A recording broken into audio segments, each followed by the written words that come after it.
ABC News with Glenn Lauder. Health authorities are investigating the cause of blood clots in a Victorian man who was hospitalised several days after receiving the AstraZeneca vaccine. It's understood the 44-year-old received the jab around the 22nd of March and was recently admitted to Box Hill Hospital in Melbourne's east, diagnosed with serious thrombosis and a low platelet count. Some European countries did suspend the AstraZeneca rollout after patients presented with clotting, but the Australian medical regulator's latest advice is there is no link between the vaccine and clots. AMA President Dr Chris Moy says regulators will now investigate data around the vaccine. They're going to collate the data, which is probably coming from overseas. And again, they don't look at one case because, unfortunately, random things happen. What they need to do is put this together and decide if it's, again, for real or by chance. Business owners on the New South Wales North Coast say they've lost huge amounts of customers this Easter weekend.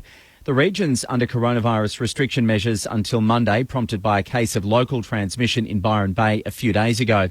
Michelle Visser is the manager of Bay Motel and says the cancellation of Blues Fest has meant they've lost nearly all of their holiday bookings. Yesterday it was around about 80%, and I woke up this morning and went straight to the computer and checked it, and we're down 95%.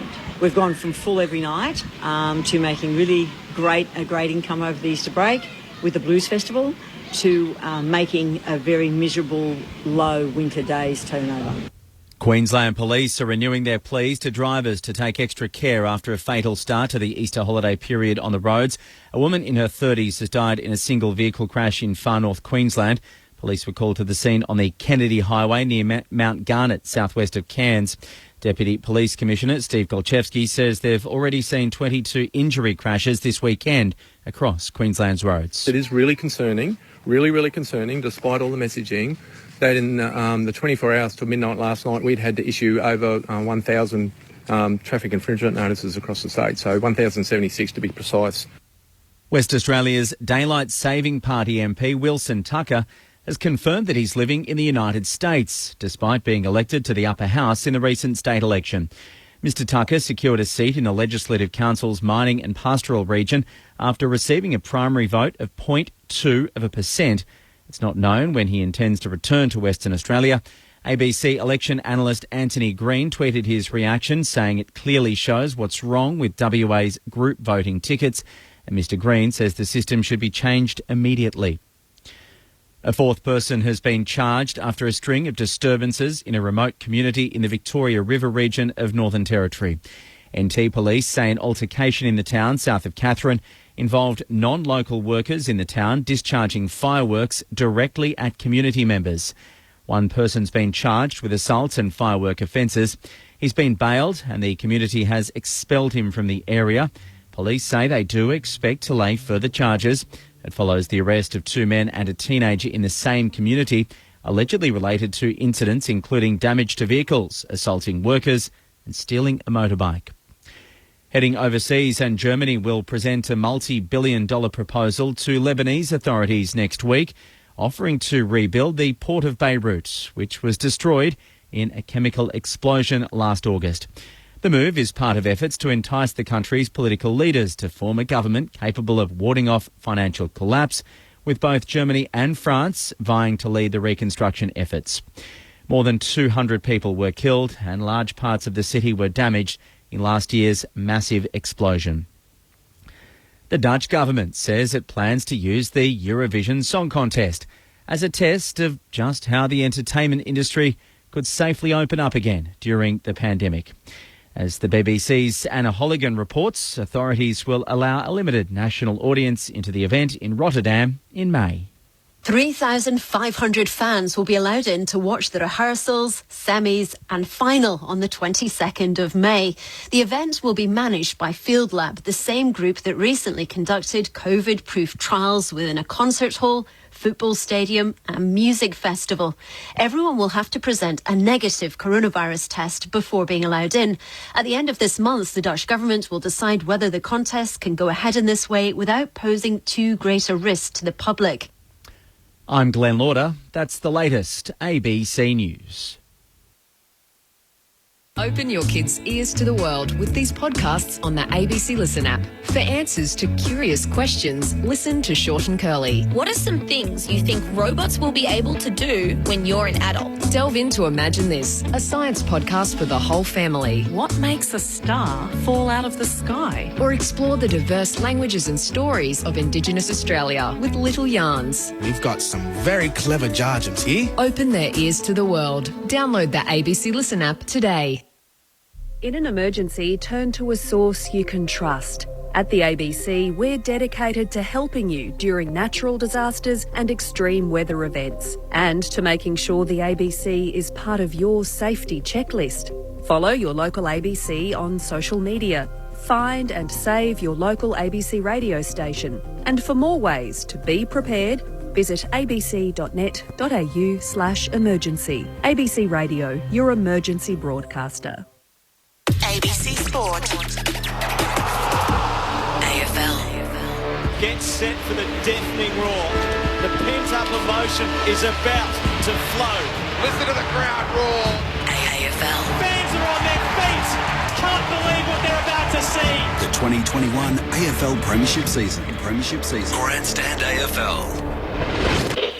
We've got a game on our hands here. This is really good, fierce stuff. This is a fantastic game of football. Someone told me there was something wrong with our game. I can't see it today. Actually, it's a spectacular contest. Dreamers, keep on dreaming. Oh, the impossible angle. Sinners, keep on sinning. Don't go anywhere. The theatre of it all. Winners, keep on winning. And he dribbles one through and blows a kiss to the crowd. Just a new day beginning. Breaks the paint, has a shot, makes no mistake. Sends it for home, a sublime strike. Hard against the boundary, that's the classy finish. That is sensational. Can he slide it through for the finish? Yes, he can. Right angle on the paint of 50. May have just snuffed an incredible goal. Tries to fend off, got him, takes him to ground. Back to that Nui, second don't argue. Go to your best players, go to your match winners. Plays on, Mo down from behind, holding the ball. Perfect tackle. It might be a game saver. Dreamers, keep on dreaming. Ricochets to Martin, you know the rest. The razzle-dazzle has arrived. That is spectacular. It's a new day, new day, new day beginning. Onderberg kicks the goal. Welcome to the big time. Oh, a great mark. Outside of the boot, Eddie. Oh, he has kicked it. Makes no mistake. Goes back. Straightens up towards goal and brings it back superbly. Here's that familiar roar. Double fist salute to the crowd. They might have a new fan favourite. He'll snap, he'll go. A ripper from Gripper. Snaps off a single snap and fans approve. Grandstand AFL. The 2021 AFL Premiership season. Dribbles it through and ends the game. On ABC Radio and on ABC Sport Digital. Good Friday football makes its return to the AFL fixture in season 2021. It's North Melbourne and the Western Bulldogs. The Dogs looking to start a season 3-0 for the first time since 2009. Defeated Collingwood in round one. Came through a nail-biter against the West Coast Eagles at this venue last week. The Dogs are out on the ground. North Melbourne winless this season under new coach David Noble. The Kangaroos come out onto the ground. And the famous number 29 will be out there again today with Will Phillips to make his debut for North Melbourne. Boomer Harvey, of course, the games record holder, played all of his 432 games in that jumper. He's part of the coaching setup down at North Melbourne as well, and a key part of our grandstand AFL call teams throughout the season. It is North Melbourne and the Western Bulldogs with the greater cause around the game today. Of course, the Good Friday appeal for the Royal Children's Hospital, 1300 277 325 if you'd like to donate, or goodfridayappeal.com.au. The tins were being rattled out the front of the ground, lots of money being tossed in to support a very good cause, raising money for equipment, research and education at the Royal Children's Hospital. Alistair Nicholson to call the action for you today. No late change for either North Melbourne or the Western Bulldogs. Kyron Hayden is the medical sub for the Roos. Pat Lipinski for the Western Bulldogs. I'll call the action today alongside Kelly Underwood. G'day, Kel. Happy Easter, Yes, Alistair you Nicholson. too. What a spectacular sunny Good Friday we have. It's currently 29 degrees. I'd love to sit here up, what are we, the third tier and describe it for you at Docklands, but I can't. because I can't see it because the roof is closed this afternoon, and the only sign that it is almost really a summer's day is that I clearly missed the memo about the shorts and T-shirt because everyone sitting in the box here except me has got shorts and T-shirts on, but that explains what sort of day it is. I do feel a little bit like the odd one out. The big story today, I feel, Alistair, is not just the result of this football contest, but also how many fans roll along to this one. I think the weather could actually work against the Kangaroos. Gillon McLaughlin needed to be talked into Good Friday footy, didn't he? And North Melbourne said, well, we pioneered Friday night footy, so let's give us the first crack at it. And so much talk this week about can they draw a crowd of 25,000. Ben Amafio, their CEO, says, I'd like 30. Well, looking around this magnificent stadium at the moment, let's just hope it is over 20 because it is a public holiday. They do want to make it their own. They want to own it, and they've been given plenty of opportunities. So I would be guessing about 18 at the moment. Yep. We're obviously still another 10 minutes out from the first bounce here. You have these factors at play, don't you, with so many people leaving Melbourne when it comes to this time of year. They often come back up specifically for the Monday game between Geelong and Hawthorn, which is a far longer standing tradition than this one. And then the fact that North Melbourne hasn't started the season at all well, a 52-point loss to Port Adelaide, a 59-point loss to Gold Coast. Just on the roof being closed, it was closed last night as well for that thrilling clash between Brisbane and Collingwood that we'll touch on in just a moment, but it's a blanket policy now that this will be a closed roof stadium for all matches this season. Mick Malthouse is going to call the action as part of our team as well. He won't call it, he'll analyse it, and Cameron Ling is alongside him. Lingy was here last night. Welcome to you, Mick. Thank you, Al. It's good to be here. I've really wondered about Good Friday games. So being raised a Catholic, and we're told that Good Friday is special, and it certainly is special, but should you have sport? And I've come to the conclusion, why not? It's an opportunity for people to get out and about, enjoy one another's company. So good luck to those that are here, and I hope that there's a lot more than what you say, about 16,000, 17,000. But my biggest worry here about North Melbourne is that all the indicators, and maybe for the rest of this year, do not point to a great result, particularly when you have analysed the disposals for a start off.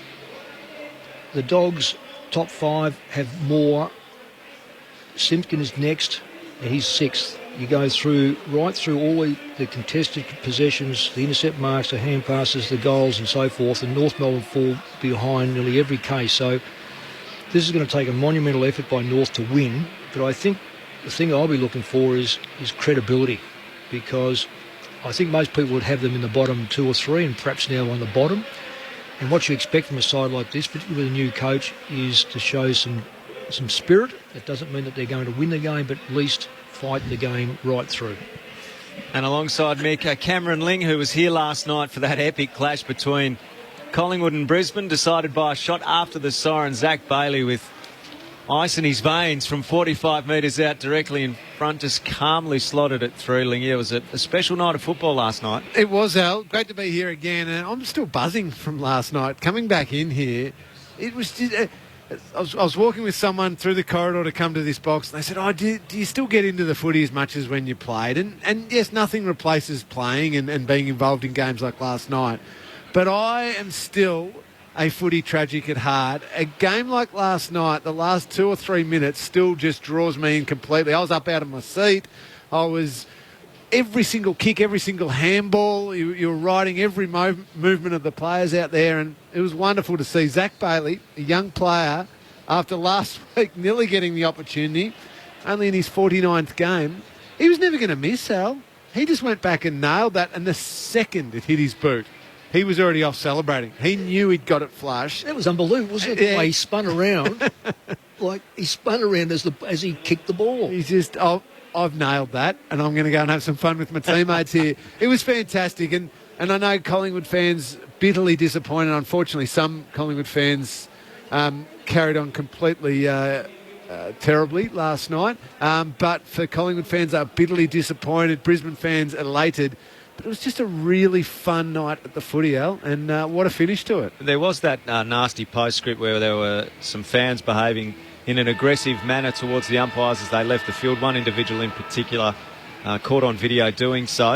It was a very isolated incident. We've seen far worse at the football over the years, which is thankfully not something that we see too often anymore, but it did get a bit unsavoury. I spoke with someone from the AFL earlier today and they were concerned but not overly alarmed about what had taken place last night. Isn't it great that people get the phones out and film them so it can be reported and we can identify them and boot them out for however long should be necessary? That's what Collingwood has said today, that anyone who is found to have been behaving in such a manner, if they're a member, then yes, they will have their membership suspended, taken away from them, and they won't be welcome at the football.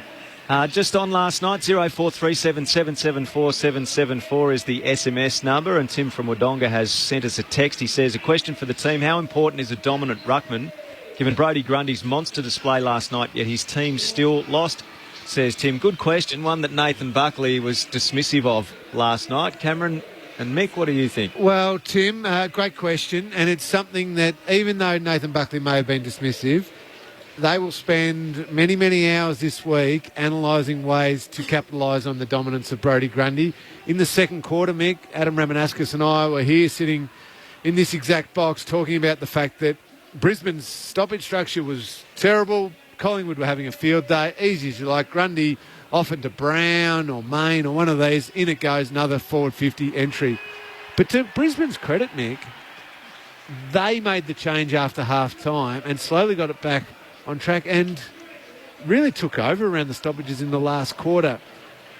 My question to you, is a ruckman really that important when we see such a domination in the hit-outs, yet the Lions in the end end up controlling the stoppages? Was it Brisbane's brilliance or the hit-out? Is it a little overrated? Well, it's a wonderful question, Ling, and I don't think it could be answered, quite frankly, because when you go 21 to favour your opponent, your teammates, that's 21 clearances. Now, everyone knows it's what you do with those clearances. But I think also what we've got to do is add on the fact that he wasn't just a tap ruckman. He ended up with 28 possessions, and that is best player on the ground. Oh, without a doubt, and dominant. His domination was early. I thought he drifted a little bit in the third quarter, and I didn't think he had as much go. I didn't think he had as much influence in the last quarter, albeit the fact that yes, he was best on the ground. I've always look, how many ruckmen? I don't think Collingwood would have won 2010 without Jolly. Been there all year. I don't think it's a one-game position. I think it has to be has to give you a leg in all through the year. And perhaps when you look back over great ruckmen in great finals, they've all had bearings. How much of the bearing? But rarely, if ever, any of them's ever won the Norm Smith medal. It's been a long time since one's won a Brownlow. Probably Goods if you used him as a ruckman type ruck rover. That's what he was. Out Scott Wine, of course, we know. Yep. But I'd still rather a good ruckman than not having a ruckman, because not only in the ruck work, but it was just around the ground. Well, can I add to that as a midfielder, and I agree with your statement, Darren Jolly, I was lucky enough to have Brad Ottens in the teams that I played in. Your mindset, your psyche as a midfielder, when you had a great ruckman, you could just you'd be more confident. You could be more proactive. You could try a few things. You could work a few things out. If you didn't have a good ruckman in, well, you were just thinking, how can we nullify them? How can we stop them? So you don't do anything on your terms. You do it all on their terms. Yep. 0437 774 774 if you want to get in touch. Thanks to Tim from Wodonga. Many of you are probably at the beach somewhere around the country today. A lot of good weather around the place. Let us know where you're taking in the coverage today. Great to hear from you as always on 0437 774 774. Michael in Wyndham Vale says, I think one of the biggest problems with the Good Friday football game so far is that none of the contests have been that good. Certainly the last couple haven't been very close, that's for certain. Essendon by 58 points over North in 2019. In 2018, North Melbourne by 52 over St Kilda.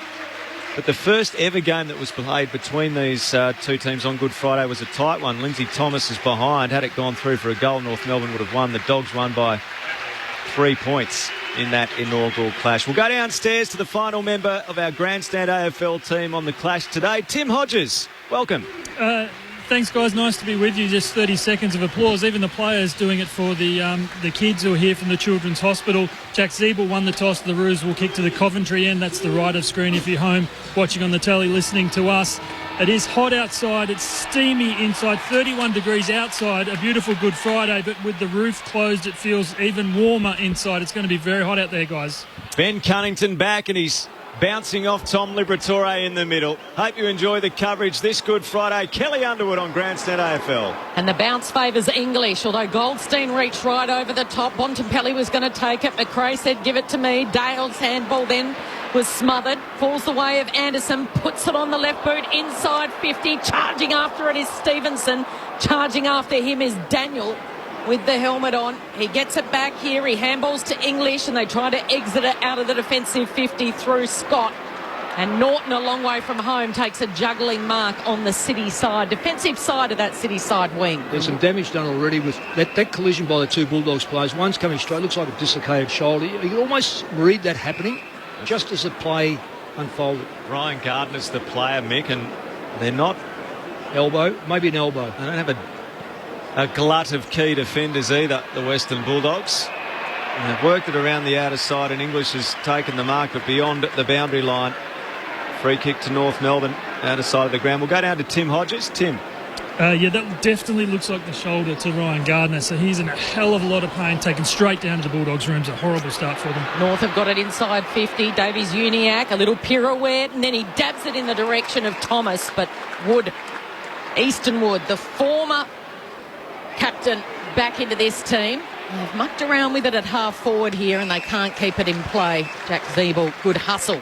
That injury occurred with lack of insight into each other's game, really quite poor. So a boundary throw in, 70 around from North's goal, kicking to the southern end, the Coventry end. Martin takes it out of the ruck and he's stripped to the ball. Applying a tackle is McRae.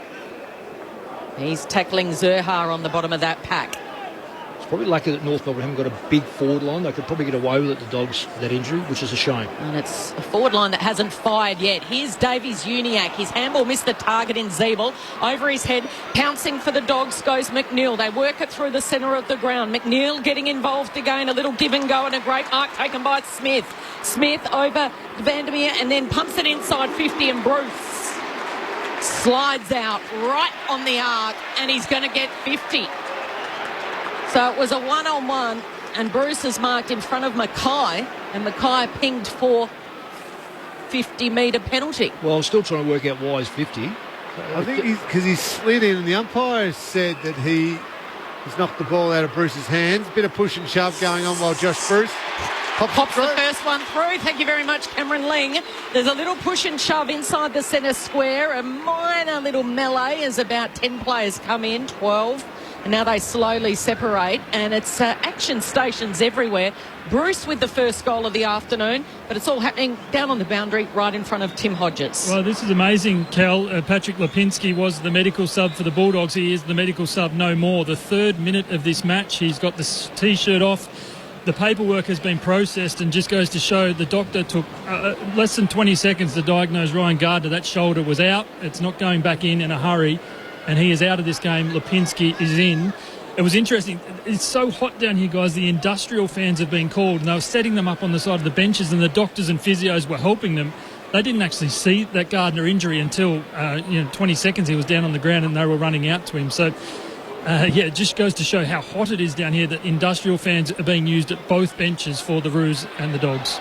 In the middle of the ground, Cunnington's caught with the ball by Bontempelli. Dogs emerge, play onto advantage. Liberatore's kick no good. Zeeble cleans up, gathered on the bounce, went short to Anderson. Anderson into the middle of the ground. Simpkin marks for North, plays on 4 to the circle. Deep kick in the turner direction. Up they go. Eastonwood crash the pack at ground level. Williams comes through. Hand pass off. Scott back to Williams. Bouncing ball out of defence. Hunter takes it. Powell takes him. He's caught. Did he drop it? Just got a hand pass away. It goes over the boundary line at right half forward for North Melbourne. Yes, last night certainly some of the fans were complaining about the level of humidity inside the ground with the roof shut on another very warm evening, and it's over 30 degrees today. Flick back in right at the 50-metre arc. It favours the Roos end. Hunter got it stripped of it. McRae fires out the handball to Bontempelli, who's playing with a ripped shirt out there at the moment. The strip a little ripped. Well played by Mackay. He was the one that gave away a free kick. He's got it on the broadcast wing. Quick hands go the Roos. Eventually Simpkin could have gone the kick. Instead he gives it to Cunnington, who pierces it to Thomas. And just a step or two inside 50, right at true centre half forward. Thomas has marked it for the Roos.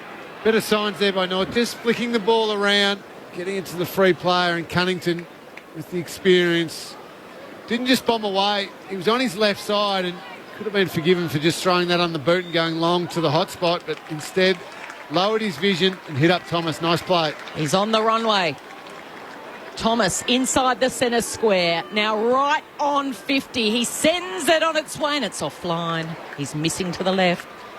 Thomas, one behind for the Roos. One straight 6 for the Dogs. Alistair, I spoke to him during the week. I said, is it Taran or Taran? Whatever you like.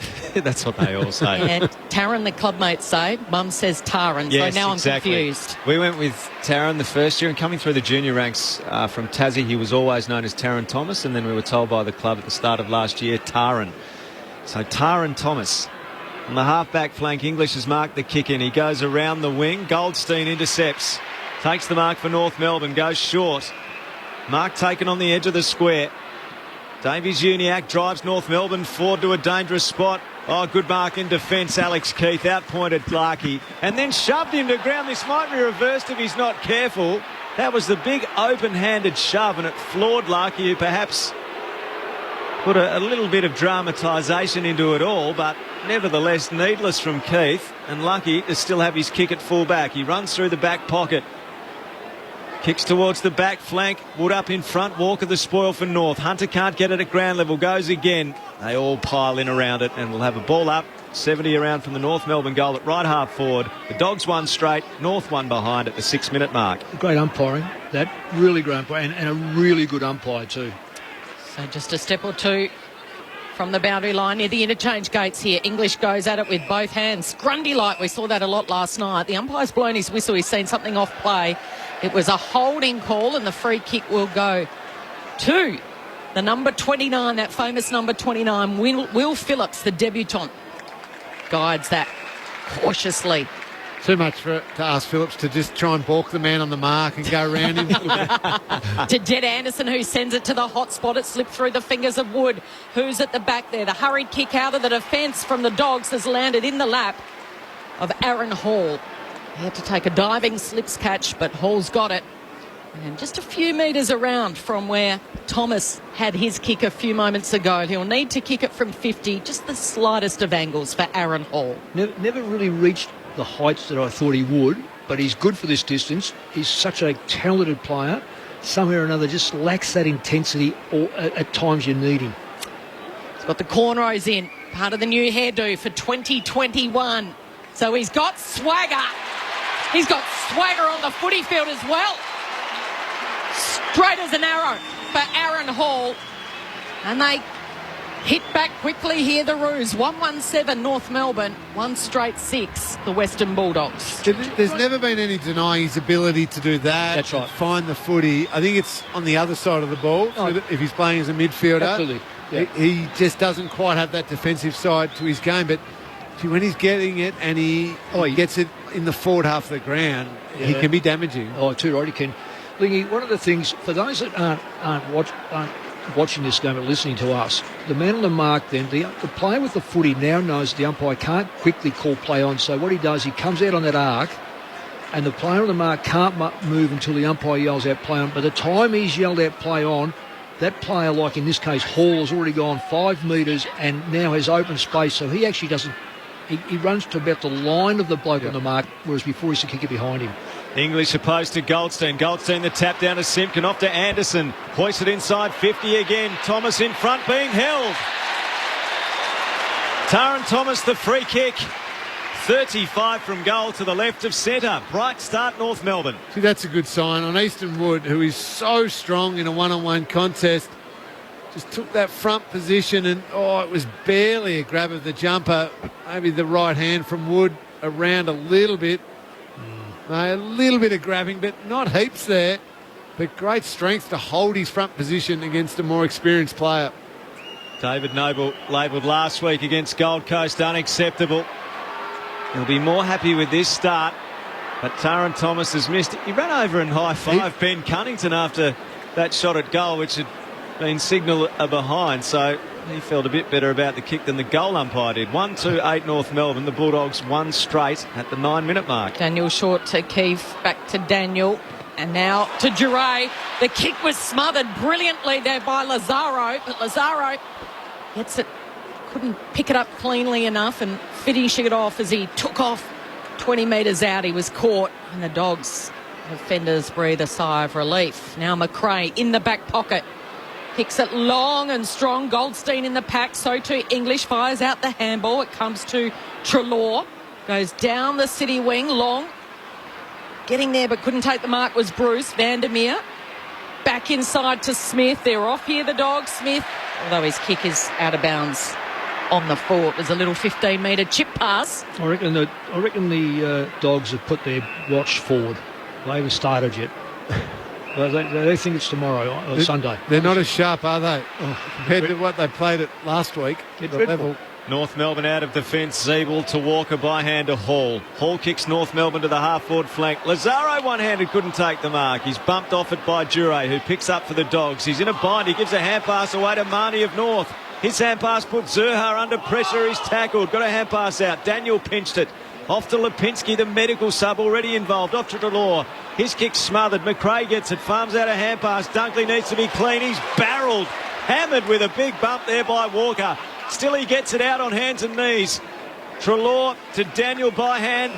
To Scott, who was taken high. Play onto advantage. Hand pass to Norton. Kicks into the forward pocket. Bruce to stretch, but couldn't keep it in play. Out of bounds on the full. North Melbourne free kick, right back pocket. The Kangaroos by 2 points at the 11-minute mark. The intent was right with that kick. It just the execution was poor. He knew that Bruce was behind his opponent, running probably 5 metres behind his opponent, would have put it in open space. So a bit of a sloppy start for the Western Bulldogs. Zeeble, just a short chip. Over to the former Bulldog, Lockie Young, who runs across towards the defensive goal square, back to Zeeble. They work it round the other way. Goldstein's getting involved. Handball to Young. They're mucking around with it. And Goldstein's kick was smothered by Hunter. And what should have been a driving kick out of the defensive 50 now becomes a boundary throw in only 10 metres around here for the Dogs. Kicking to the Lockett end. 1-2-8 North Melbourne. 1 straight 6 the Western Bulldogs. Boundary throw in inside 50 here for the Dogs. Hunter takes off after it. Putting his body on the line was Young, and then he was collected by a couple of Bulldogs. And it'll be a ball up 25 metres out from the Doggies' goal. They're going to the Lockett end in the first quarter. Up it goes. There's a free kick in the ruck contest going North Melbourne's way to Goldstein. Goldstein at fullback for the Kangaroos. North Melbourne have got the extra player at the stoppage here. The Dogs have got the one behind the line, which is making it very awkward for North Melbourne to break through that line. Short pass to Scott, short pass to Walker on the left half-back flank. Slow movement North Melbourne. Walker's looking defensively, not much on, so he goes with a long kick to the city wing. Lucky and a big fly in the pack from Zurhar. He was up a mile early, gives away the free kick. And it'll be taken by Duray of the Dogs. Goes defensively to Scott. A mature age recruit from Footscray. Off to Dunkley. Dunkley's helicopter kick to the left half-back flank releases Daniel. Daniel plays on. Goes with a low kick towards the AFL logo. Johannesson marks and plays on and races off. Takes off as Jason Johannesson spears it inside 50 towards Norton, who was presenting hard. He might go back and win it at ground level. He can't. There's a scramble. And then the handball over the top to Polek. Polek then it hits up Marnie. They cut it back inboard to Simpkin. Give it off to the run of Hall by foot. And it wasn't a great kick.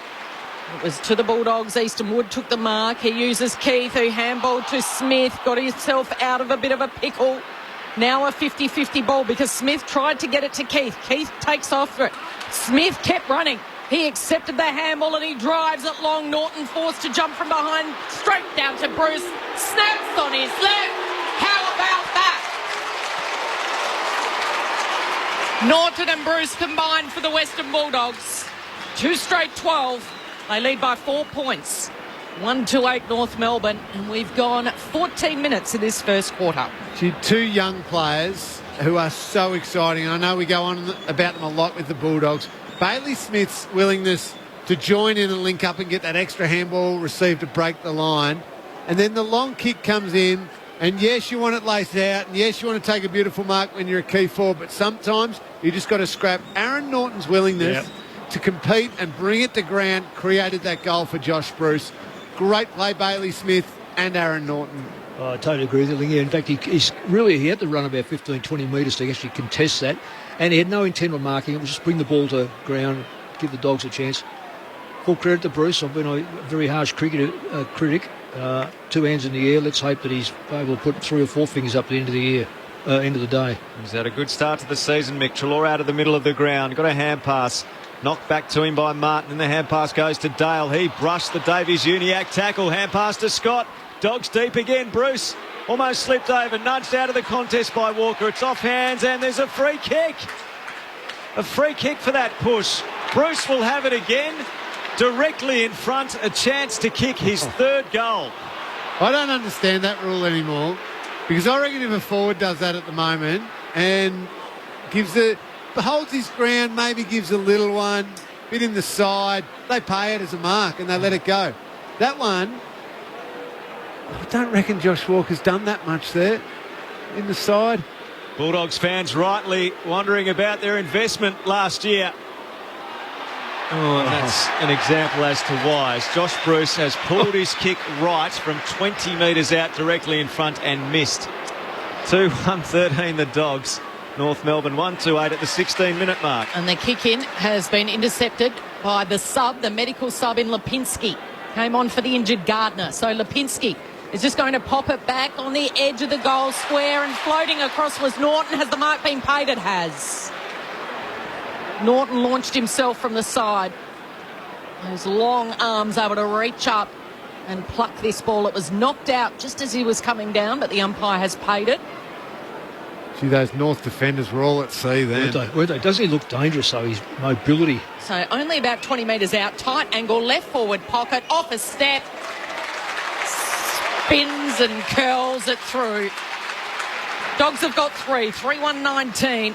They skip out to an 11-point lead against North Melbourne, 1-8. We've got just under 9 minutes to play in this first quarter. The thing that's been interesting, Lingy, it's a team effort. There's no real dominant area at this stage. It's just the back line have been okay. They've manufactured to get the ball out. The midfield have been good links, and the forwards have been very competitive. And I think that's the key early. We said, well, they hadn't turned up, and they hadn't the first 5 or 6 minutes. It just looked like they were lethargic, waiting for things to happen. It's North Melbourne, I'll win the game. Now they've worked out that you have to work at the game.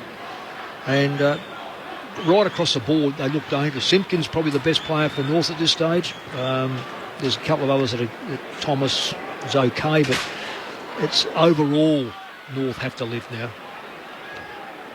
Martin in the ruck again for the Western Bulldogs. Been a very significant addition to their lineup this year. He rises against Goldstein, takes him out. Cunnington gets it, knocked it out towards Stevenson. He picks up at centre half back, kicks out towards the wing. The first game of Phillips takes the mark. Parents are in the crowd today, taking it in. Tim and Sandra were in the race earlier, presented him with his jumper, the famous number 29. Kick comes back to defensive 50. Atley to full-back. Young to the back flank. And Powell takes the mark for North Melbourne. So their first 3 picks in the draft last year, Phillips, Powell and Lazaro, all playing for North Melbourne. Powell to Zerha, who fumbled an absolute sitter of a mark, but he had time to regather and then get it up to Scott. This is Bailey Scott for the Kangaroos. And he runs around the player on the mark. That was Alex Keith. And then he drives it towards Thomas, who flew and launched. But the Dogs, quick hands. Treloar, Dunkley. Oh, he's dropped that. He's absolute dropped a sitter. Simpkin pounces, play on, says the umpire. And Stevenson has marked 25 metres out directly in front. Yeah, the umpire called it Dunkley for a throw there because he scooped it up. And you're right, Cal, just completely made a meal of that. Missed the ball. And good awareness to take the advantage straight away, and the nice kick inside to Stevenson. Important for his confidence that he goes back and nails this. He had 30 disposals in round one. He was on fire. He went missing against the Suns last week. Jaden Stevenson yet to kick a goal with his new team. He has now. He's officially a Kangaroo, Jaden Stevenson, and they draw back within 5 points. North Melbourne 2-2-14. The Dogs 3-1-19. Well, they worked that defensively on the forward line to create that goal, and that's encouraging to see. We see that, you know, players get a goal next to their name, and it looks impressive, but it's how you get the ball in there. And that ball didn't come out of the square; it come from a boundary muck up, if you like, where a bit of pressure was put on the Dogs' place. Dunkley turned it over, and as you said, Lingy, very smart play to read what was happening, and good. And that's typical of Stevenson too, getting in the right position for that play. He's going to be an asset for North. Mick, didn't get the chance to ask you, but the Mitch Wallace omission by the Western Bulldogs, what did you think? Well, his form's been ordinary, but he's one of those players that just gives so much to that forward line, and his teammates love him to death. I know that doesn't get you a game, but I was surprised. Martin Bontempelli, the clearance, a long ball inside 50 for the Dogs, picked up by Vandermeer. Books, goes towards goal, a tumble punt, what a pick-up, and a left foot snap by McNeil misses. McNeil was so clean as that ball was speared in low and bounced up into his arms, and he snapped and missed on the left-hand side. The Dogs by a goal at the 21-minute mark down to Tim Hodges. Al, just an update for Bulldogs fans. Ryan Gardner has showered. He's got the civvies on, and the shoulder is in a brace. It was knocked out, and also AC damage, dislocated was the word I'm looking for, and AC damage to that left shoulder. So probably a significant time on the sidelines, unfortunately, ahead for Ryan Gardner. So they're down a tall defender, the Doggies, this afternoon. Oh, the kick is an absolute shocker, and it's been turned over by the Bulldogs. It was a defensive 50 kick, and trying to cut right across in front of goal, and it's stolen, picked off by Liberatore, who will have a set shot 40 metres out directly in front. Yeah, Tom Powell, he's only a young fellow. What is he, 19 years of age? You expect better, but as a young player, you're just trying to create the play that the coach wants. It was the risky kick, and Liberatore was able to intercept. He can't make them pay on the scoreboard. In fact, it barely got the distance, and taking an uncontested mark is Josh Bruce. That's a great pass, isn't it? Oh, great pass. so sloppy by the North defenders, that. You've got to be concentrating. It just floated off to the right of the goal square, and they were caught napping, the Kangaroos defenders. Right place, right time for Josh Bruce. He's got the set, snap, approach, off a couple of steps. When you're hot, you're hot. Josh Bruce has got 3. Lead back out to 12 points. 4-2-26 the Dogs. The Roos 2-2-14. Yeah, you're right about that. It's very poor play. I've written an article on defence, and it's the prerequisite to me is you are accountable for your man, and if you can get your mids to come in and help out, set up, you know, the areas where they're going to lead, or maybe come across the back with a big ruckman. It's a prerequisite in backline play that you pick up your man and you are concentrating, because who's to say it doesn't come off the fingers or it's a bad kick like that? We ask a lot of players, but it is the elite professional sport in Australian rules football. You've got to know your kicker too. Yeah. That was Tom Liberatore. There was always a chance that it may not make the distance. I know it was close enough, you'd think he kicks it, but you've got to stay alive in the game and be concentrating. For sure. Josh Bruce kicked 6 against North Melbourne last season. He only finished with 14 for the season in 17 games. So the North Melbourne day was a big one, and he's well on his way. Again, out of the middle, Liberatore gets the Dogs moving forward with a floater. It's intercepted by Atley of North. 35 metres from the goals. He's defending at the Lockett end. He goes wide. Zeeble, in his new role at halfback, goes short to Anderson. Anderson playing his second game of the season, was very good last week. 27 possessions and 14 tackles in a very difficult clash Gee, there's against Gold Coast. Sorry, Al. There's some North Melbourne experienced players who are loving just queuing up a little bit at half-back, wanting to get a couple of sideways easy possessions, and then this is happening. Yep, Davies-Uniacke wasn't able to hit up his target. Now a 50-50 ball on the outer side, right up against the boundary line, and Bailey Dale tackles Stevenson over it. They've turned it over again with the short, sharp, as you said, Lingy, cute chips. Yeah, and it's all the players who know, oh, here's the way I can get a touch, here's the way I can get a kick, so they go line up. But all it does is invite pressure and put your teammates under the pump further down the field because they don't have representation there. So Steph Martin was wrestling with Larkey in the ruck, and he's given away a free kick. It's interesting to say that, Lingy, because all the top 4 possession getters for North Melbourne are all half-backs. Larkey short, slipping over was Hall, but he got there in time to take the mark at centre half back. He kicks sideways to Mackay, who then just chips to Atley right in front of the interchange gates. He's got to get around an opponent. He does. He handballs to Mackay, who's hit heavily by Williams. And Bailey Williams crunching Mackay over the boundary line right in front of the Kangaroos bench, where it'll be a boundary throw-in. Bulldogs lead by 12 points. There's 3.5 minutes to play in this first term. Larkey and Martin to go at it in the ruck. Martin just ripped him out of the way. That's a free kick to Larkey. Martin thought he was going to get one for a clip round the ear. Larkey, the free kick. Centre wing, dock side. Dangerous kick on the 45, but McNeil couldn't get back to impose. Mark was taken on defensive 50 by Zurha, who comes back to the wing, and Stevenson short now to Davies-Uniacke. The Rye product, pick 4 in the 2017 draft, goes short. Atley, North Melbourne working the angles but not gaining any territory. His short pass to Pollock, still defensive side of the Docks wing. Yeah, it must be so frustrating to be a North Melbourne forward. Pollock now kicks to a massive pack. Martin up in it, didn't mark Dunkley, roved it. Gave a hand pass to Wood, off to Bontempelli, now to Williams. The Dogs come out through the defensive 50. Off to Dale by hand, a couple of bounces. He shoots a long hand pass. They're out on the right half-back flank now. Jure now into the middle of the ground. Eastonwood the target. Kick too high for him. He got a hand to it. He picked it up. He's caught. Got a hand pass out. McRae copped a heavy bump from Simpkin. Still the Dogs go. Dunkley to Keith. High kick inside the 50. Norton launches in the pack. Couldn't mark. At ground level, he's dangerous again. Knocked it out of the pack, but Stevenson clears for North Melbourne beautifully onto the chest of Taran Thomas. He was under a lot of pressure, Stevenson. Great exiting kick out of the defensive 50. The problem is when Thomas marked it, the defensive side of this broadcast, Docklands wing, there was no one ahead of him, so he has to hold it up. And then he kicks long down the line, and that's a great mark. Taken by Turner? No. Juggled it over the line. Over the line. So a boundary throw in.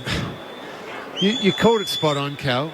You have to have representation forward of the footy. You create a great turnover, you get the great outlet kick. You've got to be able to create something. Then you get belief. Takes it out of the ruck as easy as a like. He handballs to Liberatore. Kicks down the line. Coming in, it was bouncing off the chest, in fact, of Walker. He gives it back to Zurha. He's playing in a half-back. Big fly was from Bailey Dale, who fists it over the boundary line. We'll reset from exactly the same spot. This is half forward for the Kangaroos. It's hard to get an identification on who are the key forwards in North Melbourne because they're all medium size. That's why Gardner probably won't be missed. But this method of just hammering it in is going to keep coming back. Well, they're just playing to limit the damage. Well, Zurha's gone back. He's the loose man back, isn't he? And Larkey's playing in the ruck. He tapped it down. Liberatore took it. He was tackled by Simpkin. Another ball up. Attacking side of the wing for North and the dock side of Docklands. Well, they've got extra 2, Cal, because Goldstein's down there as well. Off the contest, McRae gets it. Hand pass didn't hit Liberatore. He does pick up. He's tackled by Cunnington. Fired it out. Powell took it. Slick hands to Anderson. Taken without the ball. Free kick against Daniel. At left half forward, 55 from goal. Jed Anderson. He's got Powell short inside the 50, going longer than that. A couple to beat for Thomas, and he can't do so.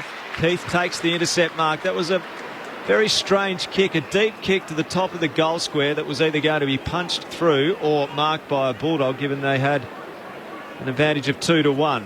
Now it's in the hands of Keith. He comes out to the wing. Norton in the pack. Mackay punched it down. Atley trying to row. Vandermeer for company. Clatters into him. Zerha comes the other way. Picked up by Cunnington. His hand pass knocked down. The Bulldogs don't give you an easy possession. Dragged in by Martin. Needs to knock it out. Did. Stevenson's hand pass to Mackay. Defensive hand pass to Pollock. He chips it 3 metres to Zerha. That's not 15. He goes back inside defensive 50 to Zeeble. That kick that you were talking about into that North Melbourne forward line, it's always going to look like that when you've got a +2 behind the ball like North have. So, Cameron Ling, are they just trying to limit the damage here in the final minutes before quarter time? They've got no interest in scoring. No, you can't. How can you score? So they trail by 12 points here, North Melbourne. They've got possession, but they're almost like their instinct, even across half-back, is to look backwards first. Well, they've got numbers behind it, so it's safe. And when you doubt yourself, you look for safety. So Phillips, the debutant, short to Atley, and now the attacking kick. Does it stay in? It does. It's marked by Simpkin. Might have a shot. He's 70 out, right on the boundary. Load up a barrel.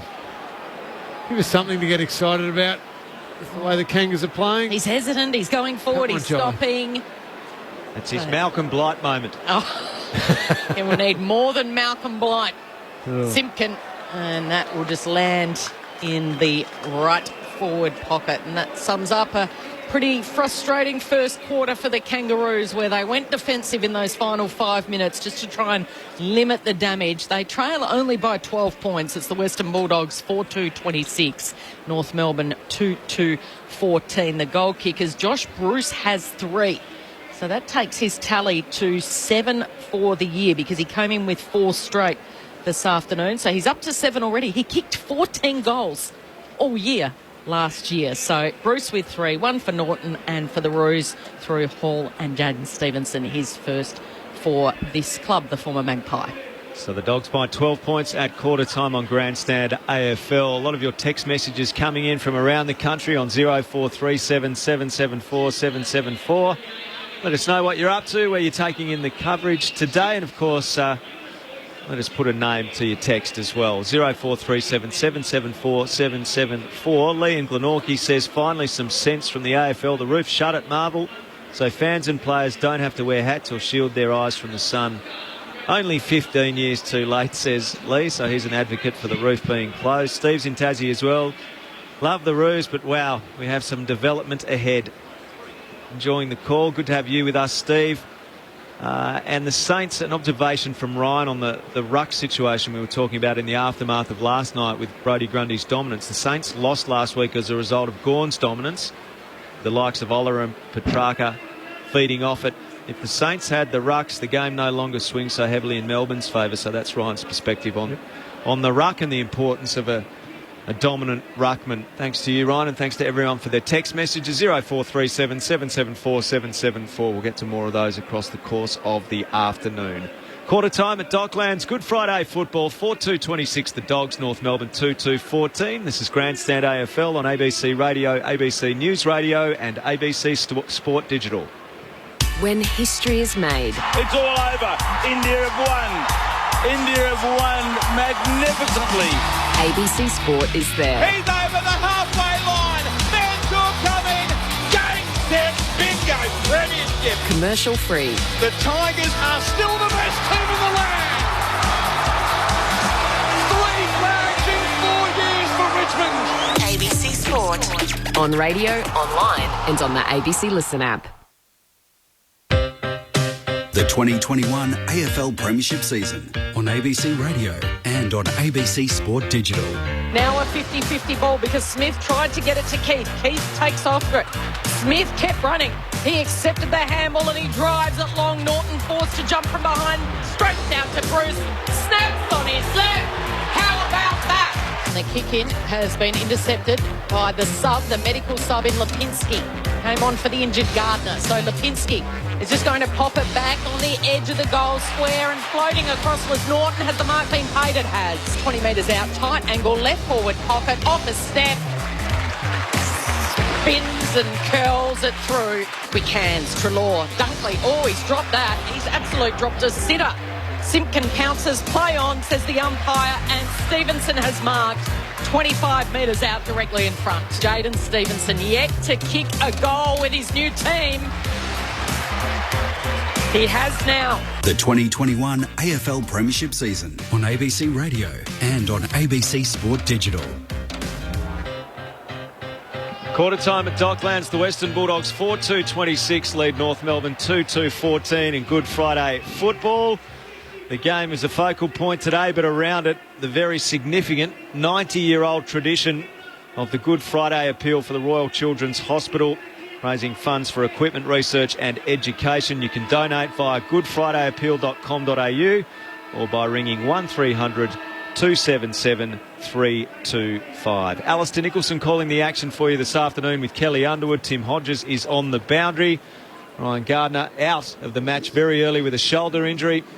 And the medical sub, Pat Lipinski, coming into the game for the Western Bulldogs. Your experts on Grandstand AFL are Cameron Ling and Mick Malthouse to sum up the first quarter of footy. Well, Mick, it was a lethargic start by the Dogs. I think we all identified that. And North had a crack and they pressured and they cracked in and they scrambled a couple of goals. Dogs then got some fairly comfortable and easier goals. But it was probably almost as far as 8 minutes to go in the quarter. North Melbourne really just tried to shut it down. They pushed numbers back behind the ball. Their ball use was so safe. Sideways, backwards, keep possession, don't try and turn it over. Just harm minimisation. My worry with that is, Mick, one, you're not going to be able to score because when you do eventually get it forward, you're going to be outnumbered down there. But you're also not teaching your defenders how to defend. When you've always got a help of +2 spares, you never really, this is for their long-term development, you're never teaching them how to defend one-on-one that well. It's interesting. Guy McKenna was one of my ex-players, or one of my former players, who then went and coached Gold Coast. And we spoke about it at some length, but his idea was, I'm going to have 6 backs, and they're going to play on 6 forwards, and I'm going to teach them to play one-on-one football. And I think it was a fantastic ploy because they were young boys. Now, if you put a ruckman and someone else behind there, they get this habit of, I can feed off a bit because I've got someone protecting me. Now, okay, so a lot of them didn't work out, but he's had their best result of all time at the Gold Coast. When you have a look at this, unless they've got a false sense of we're going to make the 8, this is an opportunity for the coach. I don't know what sort of length coach thing he's got, but let's hope it's a couple of years for his sake. As exactly what you just said, teach them how to play that type of football, because at the end of the day, North Melbourne and West Bulldogs separated by 2 possessions and only 1 inside 50. Now, what does it teach your forwards? Your forwards look up and they go, we're outnumbered, so clearly not going to kick it to us, or if they do, we're going to get murdered here. So this is an opportunity, I think, to teach players. There's an I formation here, which is quite fantastic by the Dogs. Second quarter action underway on Grandstand AFL. Goldstein knocked it down. Cunnington picks up, hand pass to Zurha, who started the second quarter in the middle, gave it to Goldstein, measures his kick to Scott. This is more promising. Scott goes to play on, slips over, bounces back up, deep kick to full forward. Up goes Larkey, got it to ground level, didn't mark, did lay a very strong tackle. There'll be a ball up 20 metres from the North Melbourne goal, down at the Lockett end of the ground. Umpire throws it in the air quickly. Punched to the side by Keith. Anderson falls over, tries to pull it in, farmed it out towards Cunnington. Can he just get boots a ball? No. He's on his hands and knees. He gets up. He's dragged down. The umpire says play on. It spills free. More ferocious defensive tackling. And the Dogs have locked it in. Liberatore on one side, Keith on the other of Davies Uniacke. A ball up 20 metres from the North goal. 4 disposals in the opening term for Ben Cunnington. So the Dogs through Eastonwood. Just kicks across his body and it's marked by Hunter playing in front. Flares it wide by foot where Norton marks in front of Ben Mackay. Across half back, and then he puts it beautifully out in front of Smith. Bailey Smith with his 6th disposal coming up. Goes to the corridor towards Norton, and he needed to beat 2, and he did. It's a beautiful leap with those, the mullet, the long locks flowing as he takes off. Interesting looking kick. It was effective, marked by Liberatore. Now they're off. Little releasing handball to Dunkley. Kick to centre half forward. Hunter marks uncontested. He gave it over to Jason Johannesson. It was an interesting kick, a wobbler, a low ball. Lipinski needs to hooked that handball up high.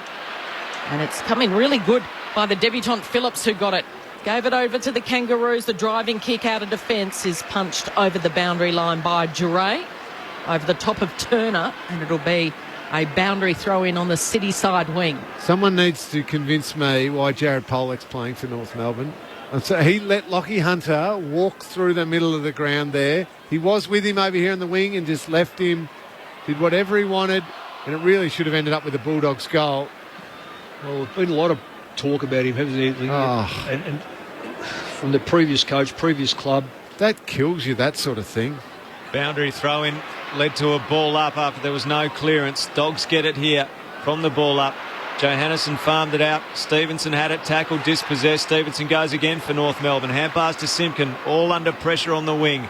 Picked up by Phillips. His infield hand pass knocked down by Scott of the Dogs. Treloar gets it. Hand pass away to Dunkley. Off to Hunter.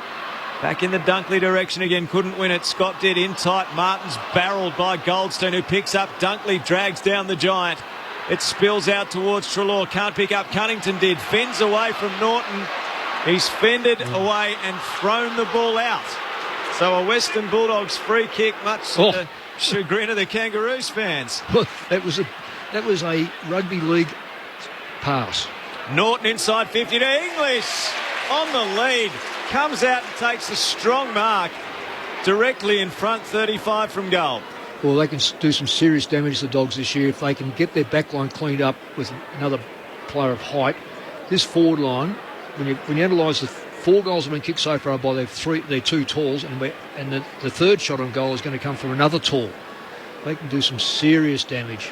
On a ground like this where they play most of their home games, it's going to be protected from the winter rains. English goes right back inside the centre square. Ben Brown style on his approach. A walk, a skip, and now a trot, followed by a right foot drop punt and a goal. The Dogs have 5, the Kangaroos have problems. 5-2-32 the Western Bulldogs, the Kangaroos 2-2-14 at the 4-minute mark of the second term on Grandstand AFL. Dan on the text says, had to wait 62 years for a Doggie's second flag and now only 5 for a third one.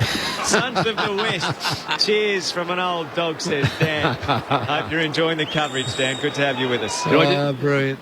I've got my son, my wife and his 2 sons, my grandchildren, all dressed up, except for Nanette, all dressed up in their Dogs gear, so they'll be absolutely wrapped in that. They're sitting just underneath us as we speak. Fantastic. So Dogs lead it by 18 points. Tim Hodges, Mick Moldhouse and Cameron Ling were just talking about Jared Pollock. It looks like he's getting some treatment down there on the bench. Kelly, just to defend Jared Pollock, he hobbled off and he's with the physio and the doctor now, so clearly struggling to run out there, which probably explains why he didn't run. Breaking out of the centre as the Bulldogs again. A couple of bounces. Treloar kicks it into the pocket. Bruce tries to keep it in. He does. He almost basketball slaps that in. And the umpire says it'll be a free kick to the Kangaroos. Bruce, so enthusiastic. He brought down his opponent illegally, so it'll be a free kick to Mackay. Josh Bruce has kicked 3 already this afternoon. Mackay, long. Keith was there, so too Larkey. Larkey's caught at ground level. Fight and a scrap and a wrestle. Bailey Scott goes without it. Eventually over the boundary line, so it'll be a throw-in. Doggies lead it by 18 points after they led by 12 at quarter time. The Dogs at these stoppages are so dangerous. The way they set up Bontempelli, McRae, they've got Treloar. Bailey Smith just holds his ground brilliantly as a winger. Real strength of theirs. Well done, Cunnington. Cut it off. Great reading the tap. Roved it, gave to Scott, off to Anderson. His hand pass too high for Bailey Scott. Bailey Smith gets it off to Treloar of the Dogs. Hand pass to the boundary line. McRae slings it on his left boot towards the 50. Norton up, couldn't mark. Liberatore and Zeeble, 2 tough customers. Zeeble slapped it out cleverly. Simpkin of North goes to Cunnington. Started slowly but working his way into the game on return from concussion. His first game since round 5 last season, Ben Cunnington. That was against the Dogs. Off to Marnie. On the wing he gives to Scott. Wobbly kick to half forward. Works out well. Powell marks. Wheels around. Deep kick. Gives Larkey a good look. Couldn't mark, but front on contact, no against Keith. Didn't matter. Larky roved it anyway. Denied the free kick, but not the goal. And it came down to effort, work rate and a clean finish. North could use more of that. The Kangaroos moved to 3-2-20. The Bulldogs 5-2-32 at the 7-minute mark of the second. What a difference Mick Malthouse and Cameron Ling. Quick ball movement makes. Oh, big difference, Al, but he's going to be a beauty, isn't he? Yeah, they've got some good ones, haven't they? Yeah. Good young kids. 32nd game today, so still so early on in his career. And he's going to have dirty days because the team's a young team and may struggle a little bit throughout this year, but he just shows enough that he's going to be a huge part of that forward line when eventually this team becomes successful. When young players like that, when you're 180 centimetres tall, you generally have that. But when you're a tall 198 in this case, it does take 3 or 4 years to find your body, doesn't it? Yeah. And that movement there was brilliant. Back within 12 points. The perfect bounce in the centre. English tried to get it to Bontempelli. Cunnington, no, pounces and pumps it inside 50. Loose ball now at ground level. It's scooped up by Williams. Stolen here by Lazaro. Can he fire out a handball? He can't. It's smothered. And now it comes the way of Bontempelli, who's given it straight to Cunnington. Standing start on his left. He's offline. I think that ricocheted off Adam Treloar's head on the way through to Cunnington. It was an assist. Tim Hodges on the boundary. Just an update on Jared Polak, Kel. Kyron Hayden, the medical sub for the Kangaroos, has been told to start his full warm-up, so I think they're making their decision in the next couple of seconds of whether to take Polak out of the game and bring Hayden in or persist with Polak out there. Daniel brings it in. Off to Johannesson. Johannesson kicks the Bulldogs to half forward. Bruce one-handed, couldn't mark a post to Walker. Did rove, gave to English. He's in a bind. He had Young on his hammer. He's tackled immediately. It comes out of the pack. Goldstein did well to win it for North. Off to Hall by hand to Atley. Pulls the trigger into the middle. Beautiful pass. Phillips didn't take the mark on his chest though. The youngster's got a problem with Dure all over him here. He knocks it out the back. It goes through the legs of Marnie. Socket towards the boundary line. Bailey Williams. Now Treloar, his hand pass pinched. Zeeble goes short. Simpkin, North Melbourne lifting into the middle. Off to Anderson, off to Hall. Hand pass releases the youngster Lazaro. He kicks to Larky. A glimpse into the future for North Melbourne. Larky to shoot for his second in as many minutes. Polak's out. The build-up was brilliant, breathtaking. Just makes you wonder why you want to defend with 2 extra players. Yeah. You've got that sort of movement, and that's 6, 6 and 6. So they've negated the one of the Bulldogs, and they're not doing them themselves. So And I love the fact they've done that, Mick. Yeah, let them play. Yep. Yeah, you'll get scored against occasionally, but that was scintillating. It's a time for patience for North Melbourne fans, but there's a bit to like.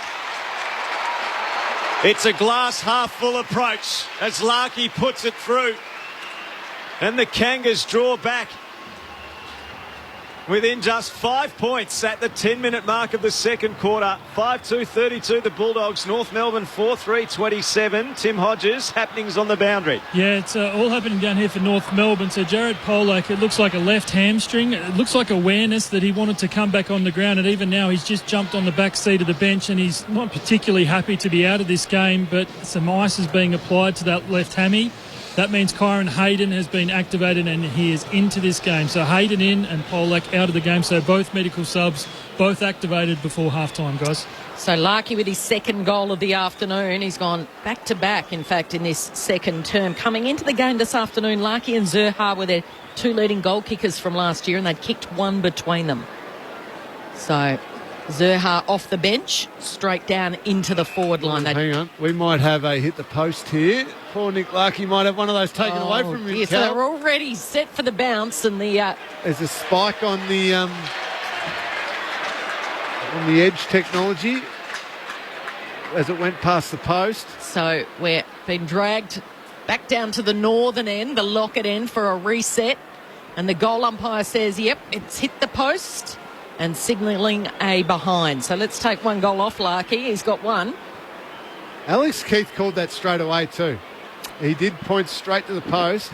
Daniel on the kick in. He goes for a dash. He has a bounce and he kicks out wide where English leaps right over the top. He soars, in fact, on the City side wing. A beautiful mark. Well, he can thank Martin for the way he's playing, because he no longer has to be that 80 to 90% ruckman.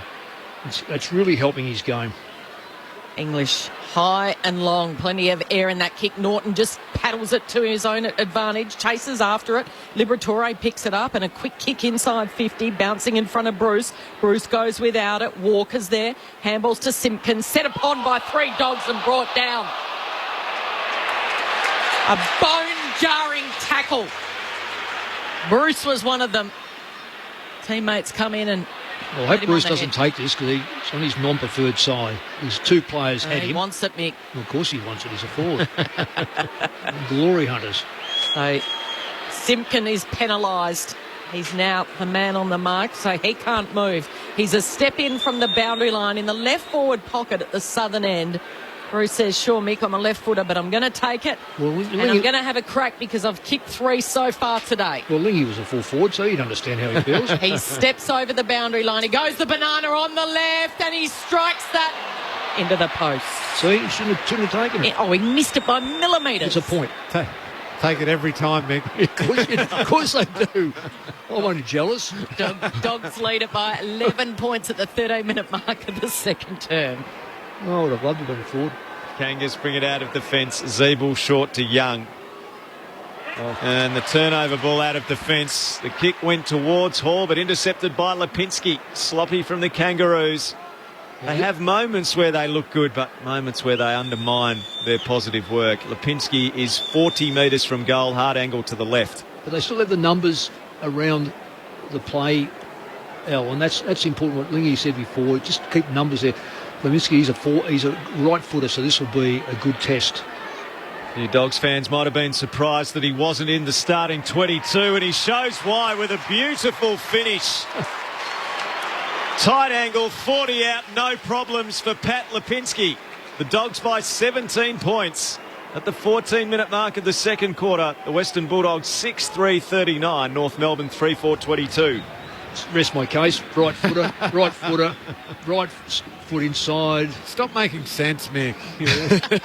Spoiling our selfish forwards mindset. Oh, goodness. Anyway, it breaks from the pattern of all their talls kicking goals, so medium kicking a goal. So what does David Noble do now? Because it was sort of around this minute mark, wasn't it, in the first term where he sent the 2 back? Well, Kel, just have a look at those stats there for the second quarter. They're almost identical, except for the goal scored. So as a teaching tool, Lingy is spot on. You've got to keep your players where they're going to learn the most. And it's like it is at the moment. Reset in the centre. Goldstein straight down to Stevenson. A hurried kick into space. Overrunning it was Powell, the youngster. Swooping on it was Hunter. He's flicked it over the top here to McRae. McRae in a one-on-one. It was a free kick off the ball, Cal. It was a push, wasn't it? So it's coming all the way back to Jason Johannesson. He's the defensive side of the City wing, playing his first game for the year. Norm Smith medalist. Said during the week he'd lost a little bit of confidence, so he's back in the team, back with his speed. He kicks to half forward. It's all the Kangaroos. Cunnington, Zeeble, and then Stevenson long down the line to a 2-on-2. Anderson flew, waiting at the back. It'll be a free kick. And it wasn't to Anderson, it was the other Kangaroos player caught there in Turner. Stevenson now in possession on the wing for North. Kicks infield to the centre. Bailey Dale marks. Slides in for the Dogs to take it. They're trying to play the right way, North Melbourne. The kicks are just missing. Dale brings it to the dock side near the AFL logo. Jure back into the corridor. Easton Wood. There's a couple of those kicks they've tried to bite off. If they'd hit the target, they were open. Yep. Could have just got a shot at goal. Just the skill execution's a little bit off. Short to Williams. Williams to the boundary side near us on the broadcast side. Jure's kick towards the flank, intercepted by Young. Young's kick intercepted. McNeil takes it for the Dogs. Goal unguarded, 35 out. He pulled his kick horribly left. That's a bad miss for the Doggies. 6-4-40. Plays 3-4-22. The Bulldogs by 18 at the 16-minute mark of the second quarter. Lockie Young, that's 2 kicks that have gone straight to the Dogs. He's got no confidence down there, has he? And he's lost Gardner.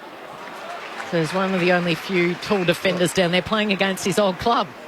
I wonder if he just thinks, spots a Bulldogs jumper and thinks, I remember just hitting them lace out. It seems more than the 3-goal game, doesn't it? The Dogs seem to have the more class and the better movement, but the North have hung up in there. So boundary throw in 70 around. Liberatore picks it up, kicks towards the goal. Norton sets off on it. Open goal square. He soccers it through for a behind. Lucky he doesn't play soccer, the world game. Well, interesting that he got. I know he's a left footer, but that was always going to be a difficult on the ground kick. Even he maybe should have tried to slow and kick it right foot. It was all hair and arms and legs. Yeah. A gangly star forward taking off after that one. So Dogs by 19. Zeeble brings it in.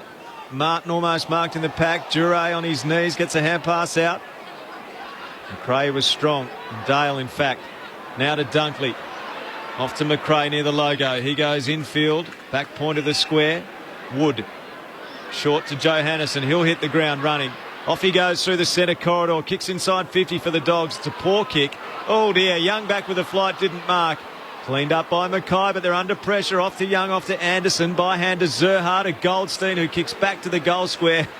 Zeeble is back there, thinking to himself, I'm not sure about this playing in defence, Caper. You're under a lot of pressure. Zerha receives from Zeeble, goes to the back flank, and Stevenson again. Yeah, I think Zeeble plays his own game back there. I've just been watching him. He likes the possessions. I'm not too sure he likes manning up. Stevenson kicks to right in front of the two benches. It's punched over the line, so a chance for some players to come off for a breather, including young Will Phillips, number 29. They semi-retired Brent Harvey's number, the game's record holder, 432. He's been semi-retired for 4 years, and then Will Phillips came along and they said, that's him. He goes Treloar, streaming across the midfield. He has a bounce and he puts it with ease out in front of Bruce. That's beautiful. Left foot too, non-preferred. He's made a massive difference to this side. His first game he looked very nervous. He was better last week. He injects another bit of class into the side. He has movement, doesn't he? Oh, through that stoppage then, he was on the move. So when he takes the handball receive, he's already got pace up, and so he can break away. Josh Bruce, he had a step on his opponent, Walker. He's been presenting hard. He looks hungry. He steps over 50, puts it on that trusty left boot. He's going to celebrate before it crosses the line. Bruce has got 4. Josh is in a purple patch. And the Dogs out to their biggest lead of the afternoon, 25 points, 7-5-47 North Melbourne, 3-4-22 at the 20-minute mark of the second term. Mick Malthouse. I'm sorry there, Kel. Lingy, just on Treloar, he's gone from one club to another and not a lot's changed, because I reckon at Collingwood he had Pendlebury and Sidebottom feeding, and as you said, that movement, because he was already almost through or past the pack. Here, he's got so many players that are very good with their hands, whether it be Liberatore, Ponapelli, Smith, McRae. Yep. He's now starting to work out that if he's on the move, they'll give him the ball. So there's not a lot of change, but he can play the same game. The same way, yeah, that same impactful, hard-running game. Tim's asking on the text, is it me or does Josh Bruce look super fit this season? Well, he's lost 6 kilos, Tim, and he was doing some pre-season training work with his former teammate at the Giants, Jack Steele, doing a lot of running sessions with him. He hired a personal trainer to get fitter as well. Here come the Dogs out of the middle. Treloar's moments from marauding Magpie to barnstorming Bulldog. He goes bang on the fly from 50. His teammates get around him to celebrate Adam Treloar's first goal as a Western Bulldog. Surplus to needs at Collingwood. How they love him at the kennel. 8-5-53, the Western Bulldogs. The Kangaroos 3-4-22, 21 played second quarter. Another great example of it, Mick, there, just got on the move. He's obviously a very, very smart guy because he's worked it out in a hurry that he doesn't need to be a first possession player too often, but he can be really smart with the likes that you reeled off before to get that handball received when he's already got a head of steam up, and then he becomes damaging. And adding that part to his game, or when he's doing that, that makes him a real A-grade midfielder. And Lingy, how many times have we seen him cut that 50-metre line and kick within that one step and knock him over? So the Bulldogs have kicked the last 3 goals of the game as we quickly approach half-time here. Here's Davies Uniacke out of the centre, kicks for Larkey, who was caught behind. Quick hands, though, getting involved Marnie. Still a chance here for the Roos. Stripped of it was Larkey. He's pulled off the ball. Hall got. Now Davies Uniacke wheels around, still a long way out. Kicks to Larkey, had to beat a couple. Well done by Easton Wood. He charged in.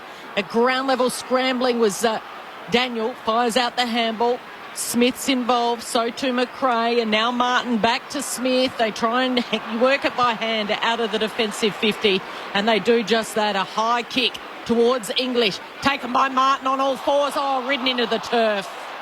Oh, Zurhaar with the tackle. He got the holding the ball. He did get the holding on the ball, so Anthony Scott had barely got hold of it, and Zurhaar was rewarded across half-back.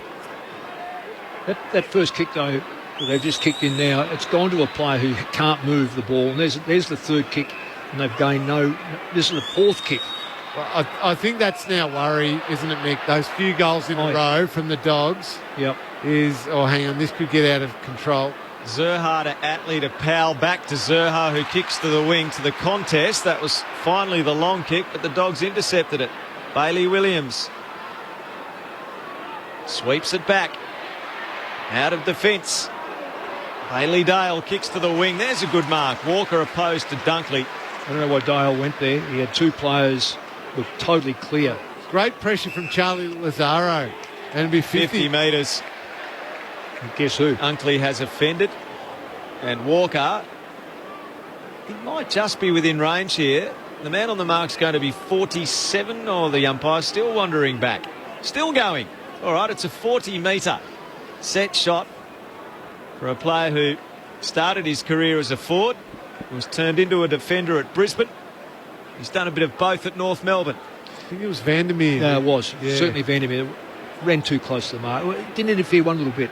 Walker, important kick, sprays it off the outside of the boots, and it's marked in defence by Keith of the Western Bulldogs. That was a wasted opportunity.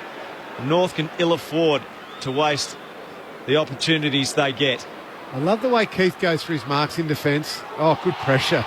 So Bailey Williams was just trying to saunter out of that back pocket, and Thomas got there and spoilt the kick and saw it over. So it'll be a boundary throw in. Still deep in attack here for the Kangaroos. A chance to peg one back. They trail by 31 points just before half-time. It's a high, shallow boundary throw in. Larkey Cunnington wills himself to it. Gets off the handball to Marnie, who kicks to the top of the goal square. Almost Thomas. Handball comes the way of Anderson, top of the goal square, and at ground level they scramble and pile on top. It'll be a ball up. Still got the +1 behind the ball.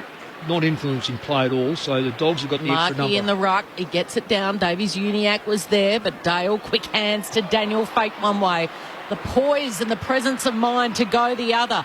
In a one-on-one battle, this is Powell going against Bailey Smith. Bailey Smith does really well. Handballs to Dunkley, kept running, accepted the handball and drives the ball up towards the outer wing. Martin went without it. Roos with the numbers. Chip kick comes in and it's marked by Tom Powell. So Powell on the wing, city side of Docklands. Dogs by 31 points, 25 played of the second quarter. Powell's kicks to the half-forward flank. Dunkley punches it towards the boundary line. Marnie keeps it in for North.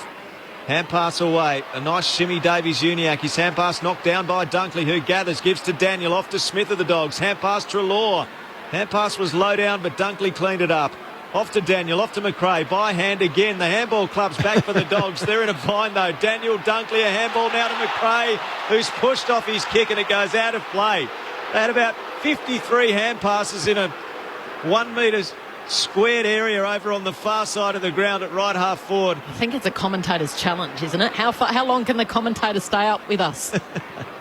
So not long. Boundary throw in, high ball and a mark. That's for the Kangaroos. That's the extra kill. Yep. It's another one. So Hayden, who was started out as the medical sub, he's on for Jared Polak, who has a hamstring issue. He kicked wide, further wide on the wing where Walker's got it. Bombs it long. Larkey was the target. Waiting at the back was Stevenson. He's forced to tackle Wood, who handballs to Bailey Smith. Kicks long and strong. Oh, the fly from Bruce. He's got rhythm, he's got timing. He's got everything going his way, Josh Bruce. He takes a lovely mark on the wing and he kicked further down the wing, but Cam Zurhaar was able to chop it off and flick it over the boundary line. So Zurhaar started up forward. He's been down back. He's sort of played in the mid. He doesn't know if he's Arthur or Martha at the moment. No, David Noble's probably just finding his best position for him. I know we've seen him as a forward in his exciting first couple of years, but just wondering if there's a different position that might suit him better. Davis Uniacke stood up in the tackle from the stoppage. Got it out, gets it again, tackled, dispossessed. Umpire lets them play. Bailey Smith gets it. His hand pass. Treloar in tight, did brilliantly. Away to English, gives to Williams. He balks, now bounces. Hand pass Treloar. Could he do it again? Through the 50. You bet!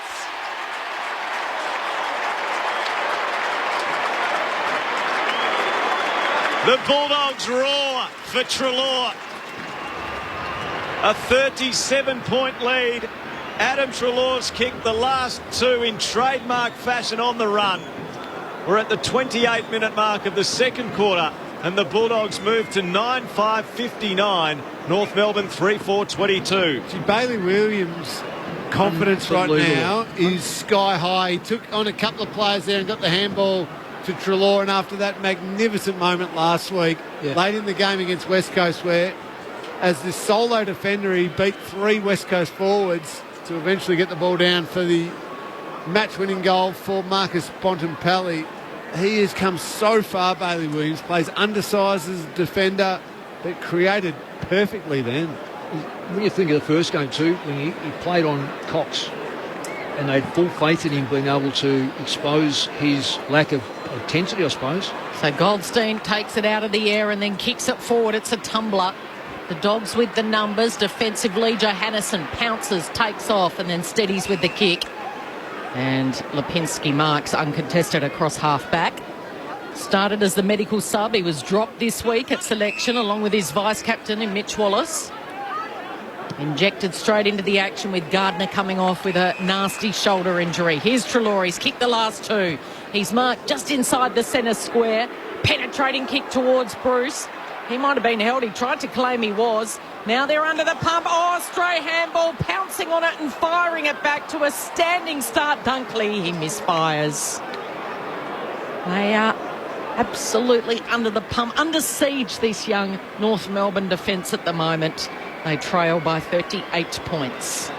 Zeeble brings it into the left-back pocket, and Atley, who's told to play on, not 15. Atley goes towards the edge of the centre square. Larkey's got to compete, but he's beaten by English. English marks for the Western Bulldogs, 70 from goal. The lead comes from Norton. The lead is honoured. He's nudged under the ball by Zeeble. Zeeble marks. I'm not sure that was entirely legal. A big push. Short pass to Davies Uniacke. Into the middle to Goldstein. Off to Hall. Kicks it out in front of the first gamer. Can Phillips run onto it? He's got Scott for help. Scott knocked it down, but the Dogs win it again. Well played, Easton Wood. Off to Dunkley and out wide to left half back. Dunkley finds Hunter. Young Will Phillips is not quite as quick as Boomer Harvey. When I look at that, it's pretty tiny as well. Will Phillips, he's 180 centimetres. Not quite Boomer Harvey either, who was 171 centimetres. I reckon we've got three behind. I reckon we've got an extra. North Melbourne got an extra three behind the ball.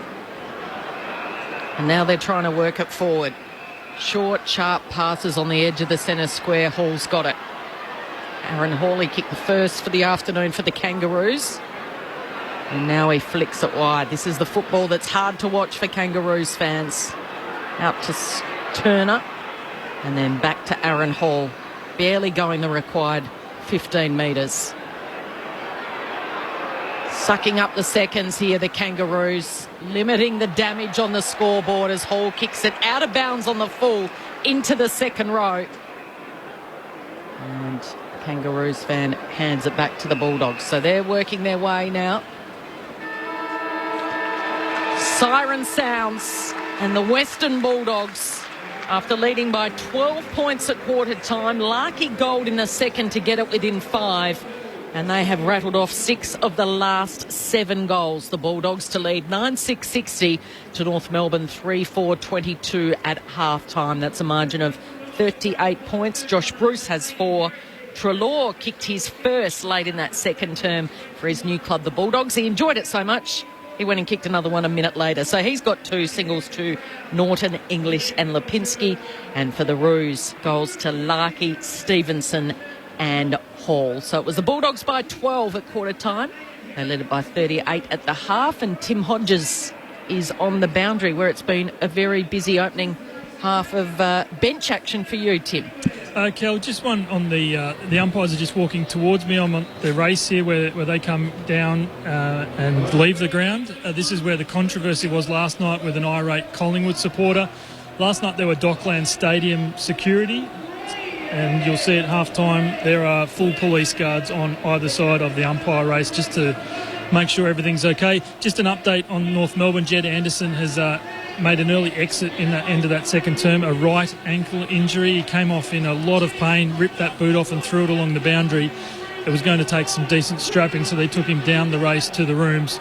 Both medical subs already activated in this game. Kyron Hayden has come into the game for North Melbourne for Jared Polak with that left hamstring, while Patrick Lipinski has come in for the Bulldogs. Ryan Gardner out of the game in the 3rd minute with the left shoulder and AC joint injury. And just a word on the crowd, Kel, it's one that we were talking about before the coverage today. North Melbourne are trying so hard to keep hold of this Good Friday fixture.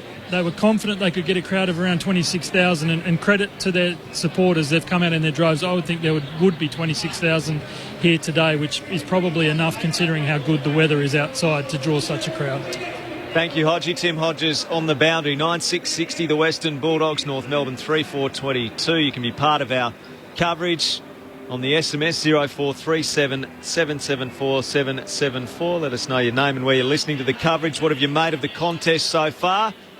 If you're a Dogs or a Roos fan, what are your thoughts to half-time? Of course, there's another match coming up on Good Friday later on this evening. In Adelaide, it is the Crows hosting the Gold Coast Suns. So a broadcast of that match coming up for you later on today. News shortly on Grandstand AFL. Before we get to that, though, Mick Malthouse and Cameron Ling, with their sharp eyes, having run over that second term, can analyse it all for us on Grandstand AFL. Mick, it's funny how a young team who is struggling, just put it bluntly, with North Melbourne to start this season, just one little moment can change everything. They had a couple of good passages of play. They kicked a couple of goals. Nick Larkey kicks his second goal. They're feeling great. Charlie Lazaro involved. Looked fantastic. Gets reviewed. Goes all the way back from the centre back to the goal square. Yep. It's brushed the post. From that moment onwards, it was head down. Just all Dogs, wasn't it? Yeah, And Dogs, to their credit, they capitalised and they thought, here's a chance to go for the throat a little bit, and they nailed it beautifully. But just when you're a young team and you don't get something go your way, they just, all the air went out of their tyres. When you're sitting on 3 goals and you've got 6 or 7 minutes of real time to play, I'm still baffled, and I know that you are as well. Why do you want to defend 2/3 of the ground, knowing full well that you're going to get a lot of possessions, but you're not going to score? It's got to be things that we don't know about. Are they fit enough? Do they not trust their forwards? Do they want to stop the impact of the Dogs, who had a bit of a run on there, mainly through Treloar was outstanding in that quarter. But it gets back to, in my way of thinking, you've got not a young coach, you've got a new coach, knows his side better than what we do. Maybe they can only play the 17 minutes and not the 20 plus minutes. I don't know, but I think there's better methods to be put in place than to try to defend with. And I said before, there was 3 players extra behind the ball. Well, that just kills you forward. I mean, Larkey looks promising, but he's not going to look promising. He's got 2 blokes on him. Did you ever have moments, though, when the coach's box where you just thought, we are so undermanned or we are so young that if I keep letting this go this way, we're going to lose by 100 points today, and that's never never. I've coached a 100-point loss with a very good West Coast Eagles side, and I think from memory from a Collingwood side. So these things happen, but I still think that you've got to have the principles in your mind have got to be, I want to improve this side, because at the end of the day it'll still say loss. At the end of the year, someone is going to get up and say, oh yeah, we had a 100-point loss, but most people just go, oh, it says loss. but it's what you grow from that loss. And I think they've got enough young players here that need to be... It's okay to protect backline. Look, I'll tell you, without a doubt, I have tagged one player with two players in stoppages just to stop that domination of the opposition. It meant that we did stop him and it evened out the game, but we're already 3 or 4 behind. So a 3 or 4 result, did we gain anything from it? Well, we probably would have got beaten by 6 or 7, but when you're a side like this, the expectations are low, let's face it. Everyone's got them bottom 4. If they're officials, and I mean the board here, this is where a coach comes under real pressure. If they're not realistic and don't know where you're heading, and this is where you've got to tell your board, we're in a bit of trouble here. I've got to teach these players. But if the board have some grandiose idea that we're going to be competitive and we're going to be fighting for the 8, and if we don't do that, we'll finish in the top, the next 4 after the 8, then they've got to be taught otherwise. Because this is a young side not going far at all. I agree with what you're saying. The Bulldogs, on the other hand, I know first 5 minutes were a little, are they here to play? Maybe they're a little bit flat. But they've been just rock-solid professional. From that 5-minute mark onwards, that's a good team that can go, okay, we're playing against a lesser team here, but let's still go and do the job. 38 points at half-time. If they come out and do the work in the third quarter, they can relax for the last quarter and just go through the motions and whatever happens. Go up to Ballarat for next week. It's just been a really solid professional performance by the Bulldogs up to half-time. Obviously, you've got to do it again after the break, but excellent performance. And I also say, I reckon, Lingy, that when you are on top in the third quarter, then it's time to perhaps experiment a little bit without being stupid and without having disrespect for your opponent. I think you can say, okay, we need to get, let's see what Norton's like further up the ground. Let's put Bruce back. Let's put him in the ruck for 5 minutes. Let's put keep English in the ruck. Give Martin, because Martin's 34. Let's give him a let him ruck the whole last quarter. Put Martin on the bench because he's going to be fundamental to them going forward this year. There's a whole heap of little things you can do. Half-time at the Docklands. Good Friday footy. And the Western Bulldogs lead North Melbourne 9-6, 60 to 3-4, 22. In the NRL this afternoon at Stadium Australia, South Sydney is leading Canterbury Bankstown at the 60-minute mark of that match, 24 points to 0. Later at Amy Park in Melbourne, it's the Storm and the Brisbane Broncos. We'll have more on Grandstand AFL for you very shortly. But before that, a quick trip to the ABC newsroom.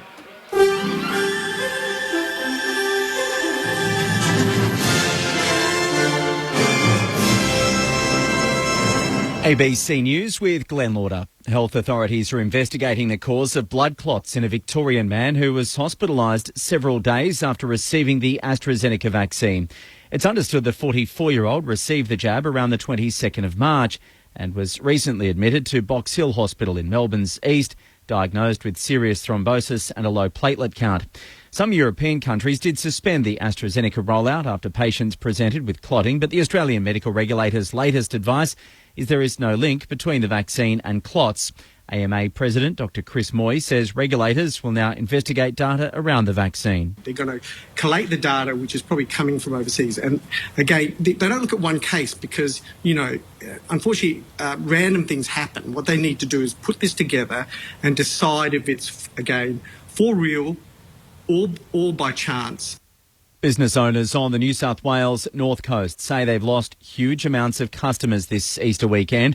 The region's under coronavirus restriction measures until Monday, prompted by a case of local transmission in Byron Bay a few days ago.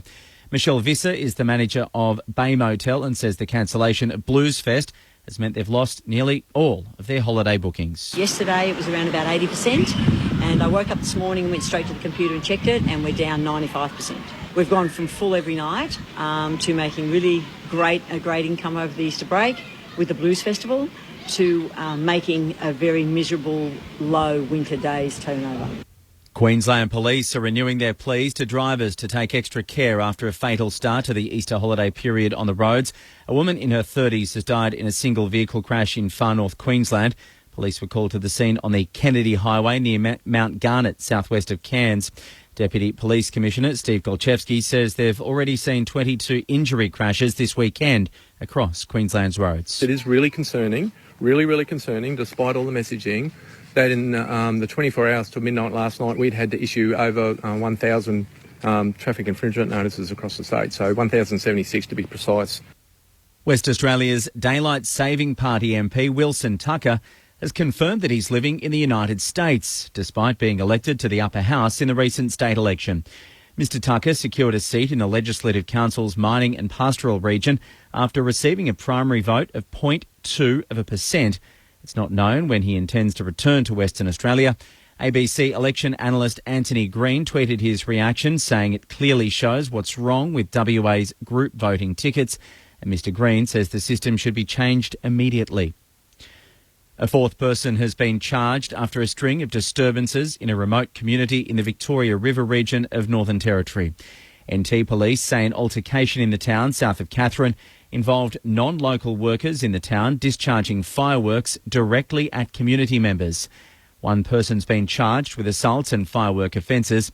He's been bailed and the community has expelled him from the area. Police say they do expect to lay further charges.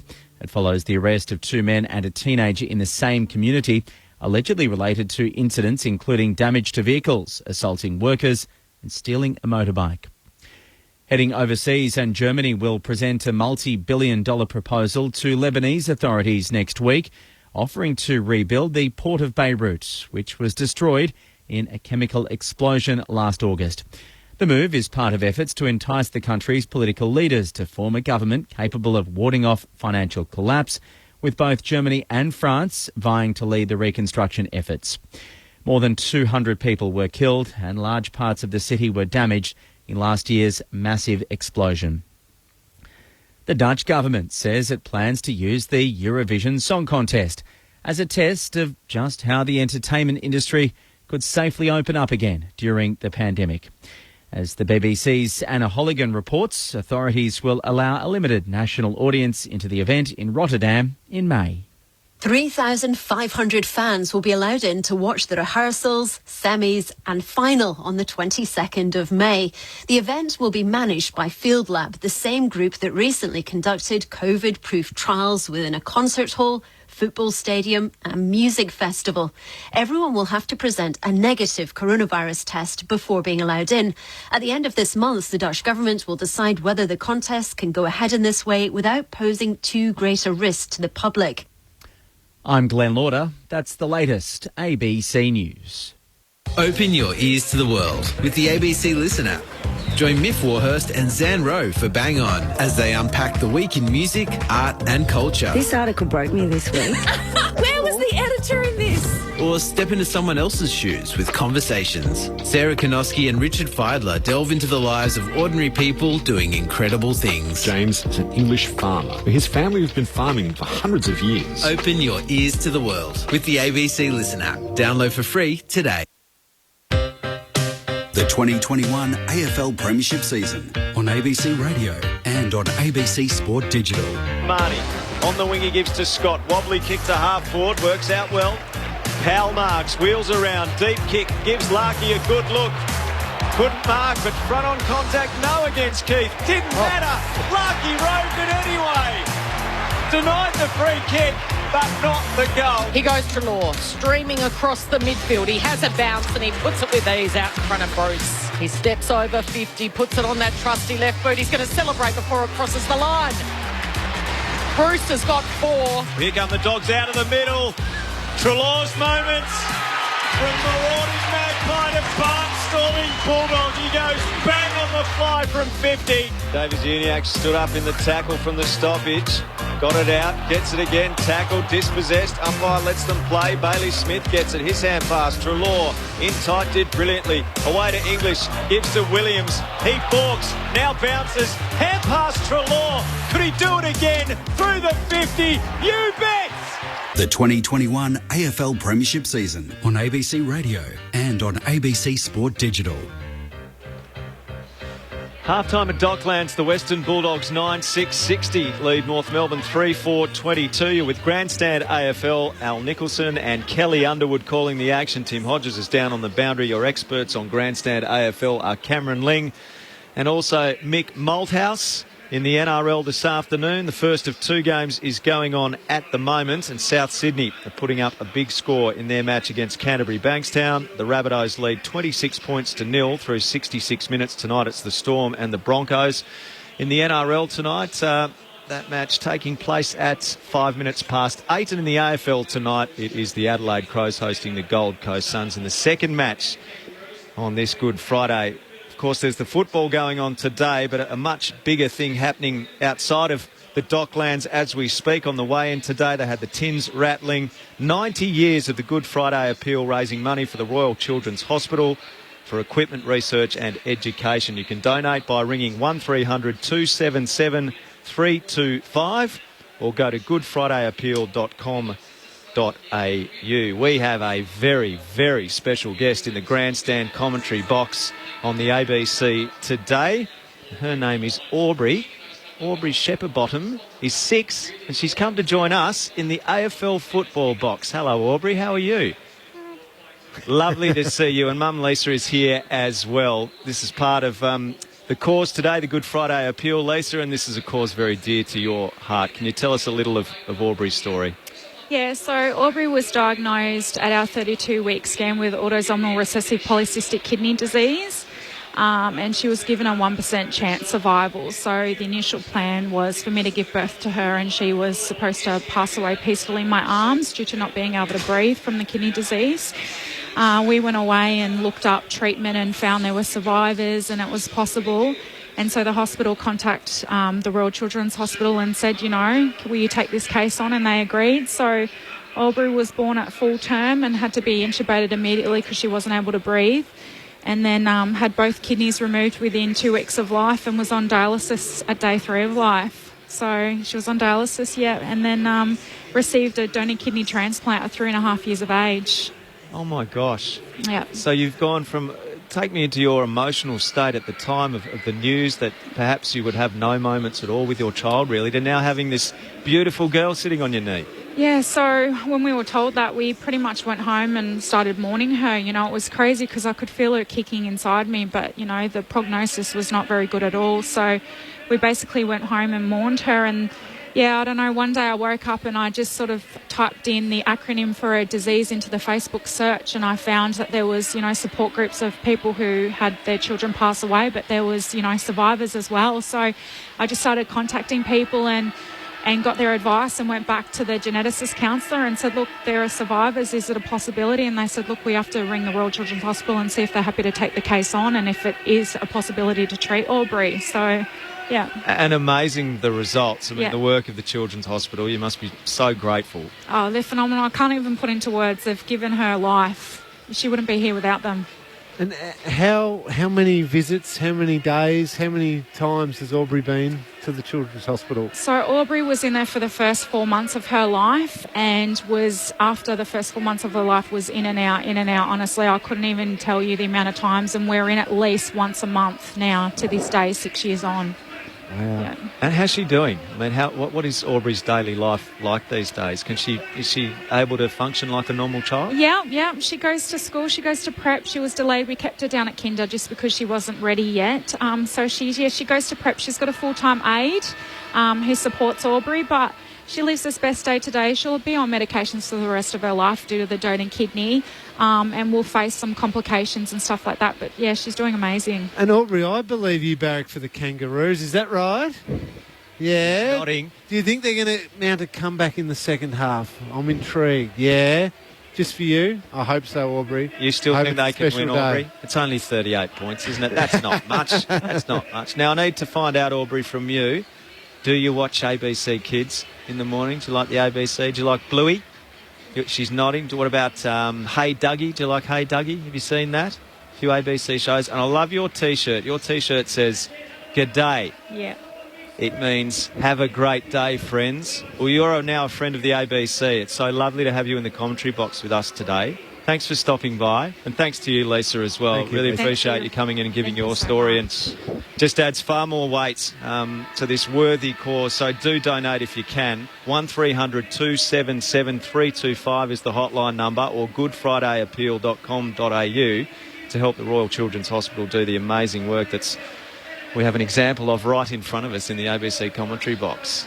We might leave Aubrey in Mick Moldhouse's chair. What do you reckon? Mick only coached more games than anyone in the AFL, but we've got Aubrey now, so it's been great fun having you. Thanks for your day, and I hope the Kangaroos can come back for you, Aubrey. We're underway in the third quarter on Grandstand AFL and a 38-point lead to the Western Bulldogs. Liberatore gets the first clearance out of the middle of the ground.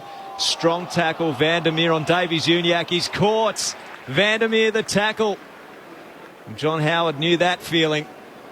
Latham, a hard man to shake. Latham Vandermeer kicks inside the 50. Bruce on the lead, takes the mark 30 metres from goal. He is having quite the Good Friday. Oh, he certainly is, Al. Has just led up beautifully there. The kick was perfectly to his advantage. He'll go back and try and get the doggies off to the perfect start for this second half. I was so much enjoying our chat with Lisa and Aubrey, I almost didn't notice that the quarter had started. Remarkable, wasn't it, Al? Extraordinary. Josh Bruce on approach to the locket end for his 5th goal. 35 metres out. Bruce, he's really on. Quiet last year, but he's having such an influence early in the season on the back of his hard work. Took it upon himself to get fitter. He's reaping the rewards. More broadly, the Bulldogs are reaping the rewards of it. 10-6-66 the Bulldogs. North Melbourne 3-4-22. A minute into the third term on Grandstand AFL. And I like that as a message, Al, that, yeah, last year wasn't the perfect start to his Bulldogs career and not the year that he wanted to have. But rather than, one, being written off by the coach, don't want to play you, and also yourself getting down in the dumps, he's gone away and said, right, I've got to get fitter. I've got to make sure I present at the start of pre-season in really great nick. I've got to add these elements to my game. And he's done that, and he's getting the rewards today. 5 goals to this point. It's been terrific. Cameron Ling on Grandstand AFL, bounced down again in the centre. Goldstein tried to flick it behind him. Still in the centre of the ground. Liberatore with some fancy footwork, and then he drives that left boot long. Crushing the pack was Bruce. And they all skittled. Walker takes off after it. And he's happy, Josh Walker, to see it over the boundary line as he skids over the boundary line. Doggies lead it by 45 points. So Bruce has kicked 5-2. The opposition, North Melbourne, has kicked 3-4. I'd love to see him do it, Lingy, against the best sides. Yep.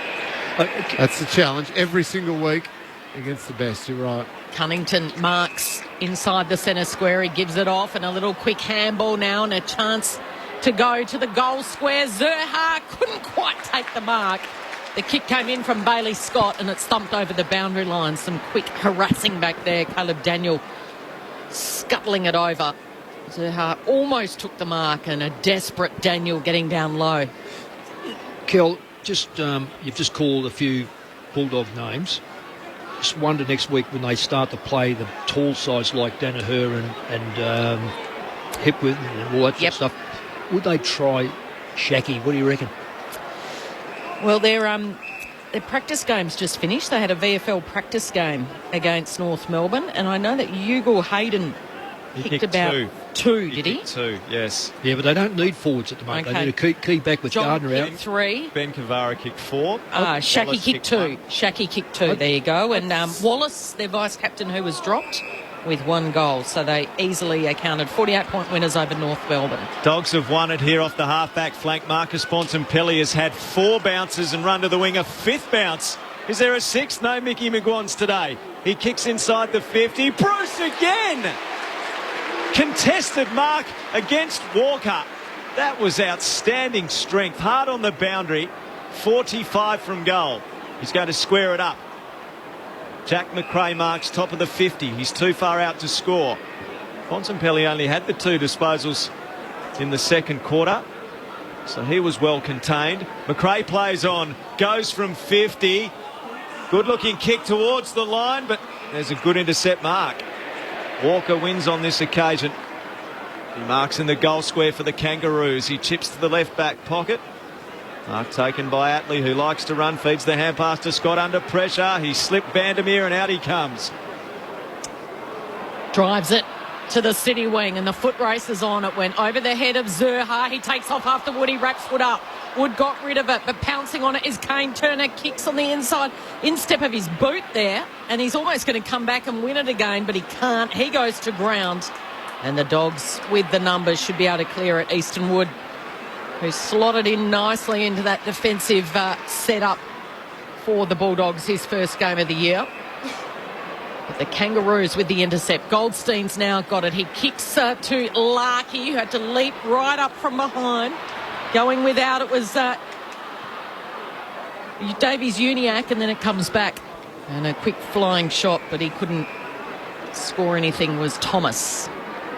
So right across the face. Dogs lead it by 44 points. Just threatening to get a little ugly here. I'd like to see Kangaroos. Thomas play up the ground a bit, just even a few minutes on the ball, just to see if he can break the shackles of the forward. It's not a lot of good presentation to him. He's such a wonderful ball-getting player. Yeah, I agree, Mick. And just to your question before, Josh Shackey, I'd still like another look at him at AFL level. Now, if that doesn't end up being as a forward, maybe with Gardner going down, that's right. Not a bad opportunity, and it might grow his confidence. And, yeah, I still think he's got something to offer. Lingy, I always say great backs are not under 18. They come through as forwards, and they end up going back. North Melbourne's in possession on the far side of the ground. Hall will kick through the fingertips of Young. A chance for Vandermeer. He's knocked off it. Zeeble goes through hard. He's tackled by Norton. Ball pops out into the centre square. Socked by Simpkin towards Atley. Atley under pressure. Farmed out a hand pass. Norton held without the ball. Free kick. Western Bulldogs play onto advantage. The galloping Johannesson kicks to the on fire Bruce. Walker up in front, no Mackay. Knocked it down, lost it. Bruce has got 6 again against the Kangas. Josh Bruce, fill your boots. 11-7-73. The Western Bulldogs, North Melbourne 3-5-23. 6-minute mark, third term grandstand AFL. Well, you can't do any more than that. Mackay just made the mistake. Yeah. It's one of the number one rules you try and teach the kids. Going to ground. Don't lose your footing. Yeah. As soon as he went to ground there, Josh Bruce's eyes would have just lit up and just thought, hang on, here's another easy one for me. Mackay initially did really well to get a spoil in going back when he had been caught out of position, but unfortunately went to ground, and that was easy as you like for Bruce. Tim Hodges on the boundary. Kel, just keeping an eye on Jed Anderson. We reported just before half-time he had a right ankle and he ended the second term in the rooms. It was strapped so tightly he's complained and come off and had it restrapped, and he's having it restrapped again. So just a question for Lingy, when you've done an ankle here at the Docklands, it's such a hard surface. How hard is it out there when your ankle is strapped as hard as this would be for Jed Anderson? Yeah, tough to get it going into. You've got to keep it warm, and sometimes that strapping can just feel so bulky on your foot, but got to get it right and get back out there. Dogs have got possession across half-back. Taking a lot of time to get rid of it was McRae, but he got his kick away. It wasn't effective. Josh Walker chops it off across half-back for the Roos. I'd just like to see North Melbourne just throw a few things now. You're nearly 8 goals down. Just change things up a little bit with some of these really attacking type players in their forward line. Put them in the middle, see if they can win the footy. So they work their way. They do a big U-turn through Lockie Young and then round the outer side. Turner's got it. This is the all-important kick inside the corridor, but it's cut off by the Bulldogs. Kick goes backwards, and Hunter's got it. Flares it wide to English. So the current margin is 50 points, but it's got a real whiff of maybe 3 figures margin in this one. Early stages of the third term. On their biggest stage, really, North Melbourne for the year. So they work it by foot here, the Dogs. The kick from Dunkley, dropped by Bontempelli in the end because he had a teammate closing in. Now they can pounce and run through waves in the middle here. Here's Davies Uniacke, fires it out to Hall. Hall gets rid of it. His kick is able to find Smith. Smith then comes back to Davies Uniacke. His eyes light up. He thought about going for home, and then he spots Zurhaar in the pocket. And he hits Cam Zurhaar up instead, who marks on a really tight angle, but only about 15 metres out. When they got control of the ball and they move it quick, they look as good as anyone. And I say that because the ball is moved very quickly into the forward line. It's just that finishing off, or perhaps the 4th or 5th possession, they just can't nail. So Cam Zurhaar, he was their leading goal kicker last year, yet to register a major so far this season. and he goes the banana and pushes it right across the face. It's a player, and he's not the only one out there who's just stripped of all confidence really at the moment. Yeah, and even just the way he kicked that. So he ran out to give himself a better angle, but still kicked the banana going back across. That's a really difficult kick. Usually if you run out, you're going to kick on your left there, or you just go the set shot banana. So he just wasn't sure. He was stuck in between. Dale short to Keith. Back to Dale. Dale kicks to the wing. Norton gets it. He's caught, but he got boots a ball. Vandermeer's got a sit here. He couldn't take the marker post to Hall. Scott goes through without taking possession. Hall's hand pass puts Lazaro under pressure. He coughed it up to McNeil. High right foot snap. Through it goes. And the Dogs have 12. Beware the blowout at Docklands on Good Friday, because the Dogs have surged 55 points clear. 10 played third quarter on Grandstand AFL. 12-7-79 the Dogs. North Melbourne 3-6-24. Well, I'm just noticing Thomas go back to a half back line. So that's a move. He'll certainly be in the play. There's no question about that, because that's where the ball's going to be. But I wonder whether that's just to resurrect the football and see if they can use it. I mean, it's a move. Yeah, it's a move, and maybe see how he can create off half-back. Yeah. Right now the Dogs are just doing the simple things well. They're putting enough pressure on to create a turnover. When a turnover is created, they're just a couple of quick hands, clean hands, and getting it forward efficiently enough and finishing their work. They're doing what a good team should do, and unfortunately North Melbourne, we've already highlighted, just such a young, inexperienced team. 12-7 plays 3-6, bounce down in the second, and breaking out is Davies Uniacke. He gets around one, he's got intent, and he has run too far. At least he's energised. So Daniel takes the free kick at centre-half back, and he flares it wide to Dunkley, who marks. Releases the handball off to Lipinski. Lovely-looking kick. It will slip through the hands of Scott in the end, but it'll come back. He wins a free. Chopping of the arms. So Scott, left foot kick, wider still to Lipinski. Still a couple of kicks out from home. They're kicking to the Lockett end in this third term, and he spots English. Well, I'm not sure about that matchup, but certainly was a mismatch, because English charged out of the pocket on a long lead, and his direct opponent was the debutant Will Phillips. Well, Cal, North Melbourne had an extra 2 players in that back 50. English hasn't come out and marked the ball over his head. He's come out and marked the ball on his chest. That's how much room he had to run into. So just a step or two in from the boundary line on the city side at the northern end. He crosses the 50, Tim English. He sets it on its way, and he kicks that with purpose. It's a 10-goal blowout at Docklands. 13-7-85, the Bulldogs. North Melbourne stranded 3-6-24. The margin is 61 points. They've kicked 4 goals to none to start this third term. They are utterly dominant. Tim Hodges on the boundary. Well, I'm sorry, Kel, to give you more bad news for North Melbourne, but Jed Anderson, they've tried 3 times to get that ankle right. His right ankle, now they're strapping ice to it. So it looks like they're going to be a man down. Jared Polak also already out of this game, the medical sub with a hamstring. So it just gets worse and worse for North Melbourne with just 3 fit men on the bench at the moment. And you look at David Noble, and question for Mick, I mean, how helpless would this rookie coach be? Sitting on the bench, he's got Boomer beside him. I think he'd love to be sending him out to play rather than just take his messages out at the moment. Well, quite frankly, I wouldn't be sitting on the bench. You need an aerial view just to see how the game's going and to see if structurally you've got some idea as a coach.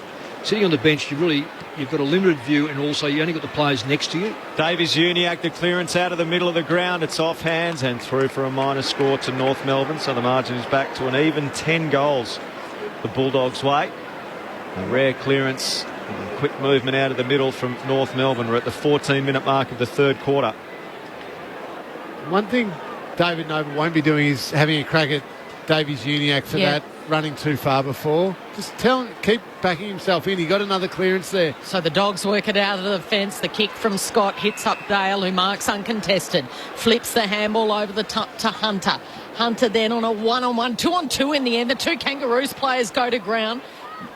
But Bruce pounces in, Coming out and offering some assistance is Duray, who handballs back to Hunter. He's got space. And now the penetrating kick inside 50. Leaping was Bontempelli, waiting at the back, and mopping it up is Thomas. Yeah, well, that's good for a start off. Going back behind the ball and just seeing, and as a legit defender. So see how he goes Thomas many up. To the wing. Larkey was the target. He couldn't take the mark. Young had it. Then he goes to ground. Marnie comes in and offers some assistance, but he's wrapped up as well. And so there'll be a ball up just 2 metres away from the Bulldogs bench, where the former captain, Easton Wood, is looking to get back on out there. Doggies by 60 points. Martin wins it down, goes through the hands of Bontempelli over the boundary line, down beneath us again. It's Thomas coming off now, is it? He couldn't be worn out, I'll give you the tip. So I don't... Oh, let's get Jack Siegel on. You're not coaching anymore, Mick. You just leave it to, you leave the frustration to David Noble. Stockered forward by Stevenson. Good hands, Larkey. Off to Marnie. Well-weighted kick, marked by Turner.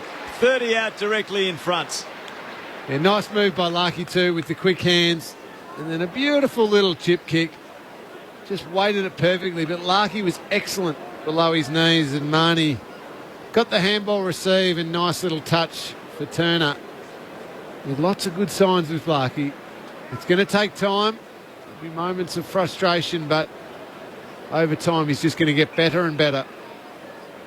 Kane Turner yet to kick a goal this season. North Melbourne fans just looking for moments to warm their hearts. Kane Turner has pulled his kick and failed to deliver one. The margin is 59 points to the Western Bulldogs. 16 played, third quarter. So Daniel again doesn't waste any time, and it's a perfect kick, and it hits up Smith rather. Bailey Smith takes off as he always does. Quick hands. Now Bailey Williams, awkward looking kick, slipped through the hands of his teammate. Norton comes in, loses his opponent, drives it to the pocket, and flying out in front. He couldn't take the mark down there. Was Bruce, and he's set upon a tangle of arms and legs. It'll be a ball up in the right forward pocket. How's that pace of Norton? Yeah. Outside 50, just exploded with pace.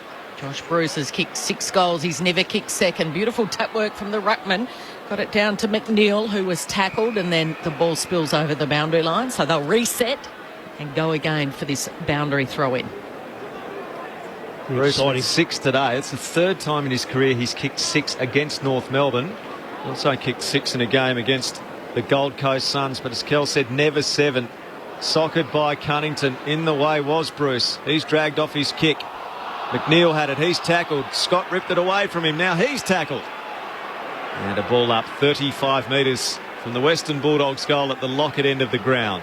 Just looking at Todd Goldstein now, hands on his knees. They have worn Goldstein down with Martin and English. Just that tag team combination again. Axe and smash, Lingy. Bit of demolition by the Dogs. From the stoppage, Phillips goes after it. Bontempelli slides in, gave to Hunter. He's caught from behind. Got a hand pass out to Lipinski, but not a legal one. Holding the ball. Well, North has still got the +2, so they're going to struggle to come up the ground. They're going to have to go lateral again to find... There it is. Lateral, because the Dogs have got a fantastic setup across the centre of the ground. Lateral to Zerha, who kicks to a 1-on-2 over the head of Larkey, and it's all the Western Bulldogs. Bailey Williams kicks backwards to centre half back. Keith Marks uncontested. Just wedges the kick to Bailey Smith. He's got time to slip over, regather, almost flick the mullet and take off, and then kicks down the other side of the wing. Dunkley almost had to go back. He dropped it in the air and he made good positioning. Hayden's caught. He was the sub. It spills clear. Quick handball to Trelaw. Oh, he spent it before he got it. It comes back to Dunkley. Lipinski's involved. Bontempelli snaps for goal. And it's offline.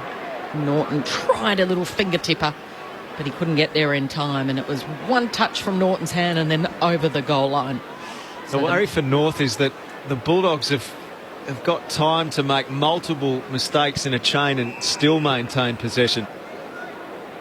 Hall receives back to Zeeble, who kicks to the wing. Wood flies on Larkey, didn't mark. Roved at the back by Daniel of the Dogs. His hand pass infield to Easton Wood. He assesses, goes long to the half-forward flank. Probably not the best option. Hunter with a duel against Atley. Didn't mark, did bring it towards Lipinski at ground level. His skidding kick goes through Treloar. Well picked up by Goldstein of North. He's in a bind, spinning all over the place. A hand pass to Zeeble. Off to Atley, clearing ball to Simpkin. Well worked, North Melbourne. Mark's been taken on the right half-back flank. The Bulldogs 13-8-86. North Melbourne 3-8-26. They've almost turned it over again. Cunnington cleans it up, though. Hand pass back to Simpkin. Simpkin kicks to the wing. Young the target, Keith the spoil. Rove by Powell of North. Infield to Simpkin. Will be caught by Johannesson. Got it away to Marnie. Dinks a kick infield. OK to Phillips. His hand pass charged down by Wood. Spills back to Phillips. Now Young has been deemed to have disposed of this illegally. A Western Bulldogs free kick on the wing to be taken by Easton Wood. If I went back to that last kick of the captain, Zeeble, he kicked it to 1v3. And it was a lovely looking kick, but it was never going to get into the front 50 of North Melbourne. That's the most disappointing part, Lingy, is that their capacity to break that centre line. So the Dogs are controlling the tempo here. At centre half-back, Bailey Smith pierces that pass. And a good mark by Bontempelli playing in front of Goldstein. Then a well-weighted pass over the top to Duray near the boundary line on the City wing. He brings it back inboard to Daniel. They can switch it out to this side with Johannesson and Easton Wood queued up if he wants to. He could kick sideways all the way to Easton Wood. He doesn't. Oh, that's an awkward-looking kick. Not the best kick from Caleb Daniel. Swooping on it was Stevenson. Off to Turner. Caught Davies-Uniacke. Got rid of it.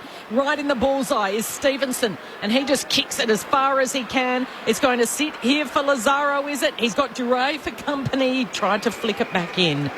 And in the end, he runs into the boundary fence. Takes a big, deep breath. And goes back and finds his position standing alongside Duray, ready for a boundary throw in. 55 around from North's goal. Well, without harping on it, he had nothing to kick to. And this is where North have got to structure up in front of the ball. 4 goals to none in this term. Free kick at the ruck contest. North fans letting the umpire know they appreciate that it's going their way. Goldstein at left half forward to take it. Goldstein goes back and has a look at a cluttered forward line. He kicks into the corridor. Zeeble too far out to score. He plays on. Kicks it towards the hot spot. Young's on the lead. Hands to it. Not quite the mark. Wood rose for the Bulldogs. Hand pass to Hunter from defensive 50. Kicks towards the back flank and Lipinski takes the mark on his chest. If you weren't with us earlier in the opening minutes, Ryan Gardner suffered a shoulder injury and Lipinski was subbed into the game. His kick goes into the middle to Dunkley. Off to English. High kick in the Norton direction. Zeeble favoured by the kick. Fell over, didn't mark. Norton at ground level with a couple to beat. Scott picks up for North. Norton knocked it out of his hands. Oh, what persistence. And he gets it and runs away. Off to Liberatore. Liberatore to Vandermeer. Oh, Aaron Norton. Superb. He played like Tom Liberatore when the ball hit the ground and Liberatore hit the target inside 50. That was outstanding. First of all, to bring the ball to ground, he was totally out of position against Zeeble. Followed up, not once, not twice, 3 times. He's coming off of the iron lung. Yeah. Have a rest. You deserve it. Latham Vandermeer's pushed his kick a fraction. It misses narrowly on the right. And the Western Bulldogs move to 13-9-87. North Melbourne 3-8-26-23 played of the third quarter as Josh Bruce comes back onto the ground. 6 goals this afternoon for Josh Bruce. And warm applause for Norton as he takes a seat. In fact, he's having a chat to the doctor and he's going to go down into the rooms. Yeah, he's down in the rooms. I reckon has he hurt his ankle or knee? Well, we'll get Tim Hodges to keep an eye on that. He's gone down into the rooms. He'll let us know when he emerges back. And Bulldogs fans have got their fingers crossed it's nothing too serious. Dogs lead this one by 61 points. And the Kangaroos are mucking around with it on the last line of defence. Rattled. Racked of all self-confidence. Zerha to Hayden. Still in that defensive zone, looking for the best avenue forward. There's not too many. Hayden goes short to Thomas. He's now got it at halfback. That's good, because he's a good user and he finds good space, this kid. A lot of fatigue creeping in. There's not a lot of movement. So Thomas goes long and strong and Goldstein almost juggles one.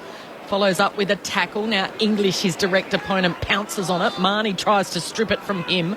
It bobbles around in there. What's Bruce doing down there? He's kicked 6 goals. He handballs it back to Daniel, who goes backward to Johansson. They retreat all the way to Easton Wood. And now the switch is on, and this is the wing that Bailey Smith has absolutely dominated this afternoon. He kicks down to half forward, needing a good bounce down there is Scott. He does keep it in play, but only as far as Zeeble. To Stevenson, has a dash, kicks to English, turnover, all too easy for the Dogs. Tim English having a big afternoon, kicked a couple of goals, had a real influence, kicks across the back edge of the circle to Wood. Wood along the line of the square to Jure. Short lead from Trelaw. We'll get down for news on Aaron Norton in a moment. Kick into the middle, arms chopped by Phillips, free kick to English. Had to do whatever he could there, young Will Phillips, against the much taller opponent.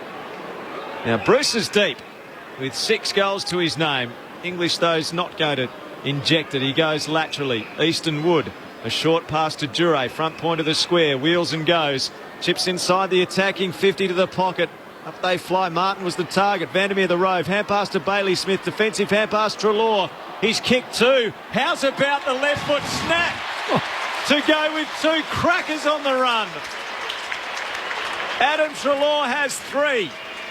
The Western Bulldogs have 14 and a 67-point lead at the 26-minute mark of the third. 14-9-93 the Dogs. The Kangaroos 3-8-26, a goalless in this quarter. Trelaw 35 out, left foot snap right through the middle. Now, Lingy, you were here last night. Yes. Was who got beaten last night? Collingwood. And who's just kicked 3 unbelievable goals? Don't do it to the Pies fans. All I'm saying is that he's the cream that emerges when the hard work's done. I'm not saying he's not a hard worker, but when you get on top, he could rub it right into you. And we've seen 2 electric goals from 50 on the run, 50, and then that snap around the corner on the left hand. So he could be, him and Martin, the missing links to take them the next step. Here go the Doggies again. They want to kick 10 in a row. They've kicked the last 9 in this contest. They've broken it way open. And there's still another quarter of footy to come for these Kangaroos. Kick was to half forward, but it'll be a stoppage. Tim Hodges on the boundary. It's a real mystery on Aaron Norton. He hobbled down to the rooms, but he's back and he's run around the boundary and he's good to return to the field. So, 20 seconds down in the rooms was enough to get him right, and he's ready to come back on the ground. Doggies again. They're going to reload through Johannesson, who hands it off to Easton Wood, who drives it long. Top of the goal square. A quick hurried snap out of the pack. And Dunkley has snapped the goal on his right boot. And they're all getting in on the party now. That's 10 straight goals for the Dogs. And the margin has blown out to a 73-point lead. Well, that was just nice, simple footy. The long kick, the dangerous part of the ground, the hot spot, and they were queued up. Josh Dunkley was the lucky one who it ended up coming to, but there was a couple of other Doggies players sitting there thinking they were half a chance. And Dunkley just snapped nicely straight to Adam Trelaw for the celebration. Now's when things are all just sorted and it's going well. You do want to fill your boots a little bit now as a player. You can't help it. No, you can't. I know coaches say keep doing everything we want you to do and do everything right, but you can't help it getting a sniff and maybe wanting to sneak forward and snag one. Kel, did you say that North Melbourne played the Dogs in the seconds? Yes. So if that's the case, there doesn't sound as if there's a lot happening at North Melbourne to replace players. No. McRae out of the middle towards Bailey Smith. He beats Lazaro when the ball hits the ground. Lazaro latches onto him with a tackle, affecting his hand pass. A chance for North Melbourne. Simpkin gets it. He dodges the tackle from Trelaw. Works a hand pass to Marnie on the wing. City side, off to Cunnington. Kicks North Melbourne to half forward. Off the hands, it's taken by the first game of Phillips. Gives to Powell. He is barreled. Jure nailed him. Holding the ball. Jure's free kick at centre half back. The Dogs are not content with a victory. They want to leave a scar. It's very much the developing team against a legitimate premiership contender, the way it's played out this afternoon. It went to Treloar, back infield to Williams. Williams releases McRae from the edge of the centre square. He's kicked it off the outside of the boot, inside 50. Good pick up, Vandermeer. Hand pass to Hunter. 45 out. They're queuing up the Dogs, but he's missed this. It's punched through by Taran Thomas for a minor score. The Western Bulldogs running all over North Melbourne. A 74-point lead to the Bulldogs at three-quarter time. 3-8-26. The Kangaroos mustered only 4 behinds in that third term. The Western Bulldogs 15-10-100. The Dogs kicked 6 goals for the quarter, led by 38 at half-time, and now enjoying a 74-point lead at three-quarter time. The goal kickers for the Western Bulldogs, Josh Bruce, for the third time in his career, has kicked 6 against North Melbourne. He's now done it 4 times in total. He's never kicked 7. Treloar has 3 goals, his first 3 goals as a Bulldog. All of them beauties, 2 on the run and the other a left foot snap from the forward pocket. McNeil has a goal, Norton has a goal, Lipinski has a goal, and Tim English has kicked 2 goals for the Bulldogs. The goal kickers for North Melbourne, Stevenson, Larkey and Aaron Hall. Before we get the thoughts of Mick Malthouse and Cameron Ling, we'll go downstairs again to Tim Hodges on the boundary. Al, I'm just standing behind the North Melbourne bench, and it's pretty dejected right now, as you would imagine. Jared Polak has just moved down to put an arm around Jed Anderson.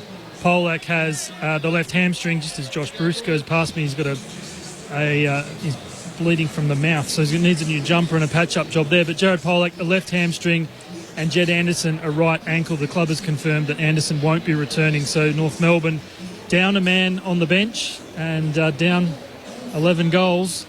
And it's probably unfortunate with such a big crowd. North Melbourne has campaigned all week long to make this game their own. Their fans have come out in force. It's a fantastic crowd, but gee, they're going to be humiliated on the field, unfortunately. Bulldogs 15-10-100, North Melbourne 3-8-26. Hope you're enjoying the coverage wherever you're listening around the country to Grandstand AFL on ABC Radio, ABC News Radio and ABC Sport Digital. If you're not going through an emergency situation right now, it might be the perfect time to explore the all-new ABC Emergency website. ABC Emergency lets you search for incidents near you, or you can check on other locations around the country. There's also a handy button that lets you listen to the local ABC radio station closest to the emergency. abc.net.au/emergency. Save it in your favourites now and keep listening to ABC Radio, your emergency broadcaster. The 2021 AFL Premiership season on ABC Radio and on ABC Sport Digital. Norton held without the ball. Free kick. Western Bulldogs play onto advantage.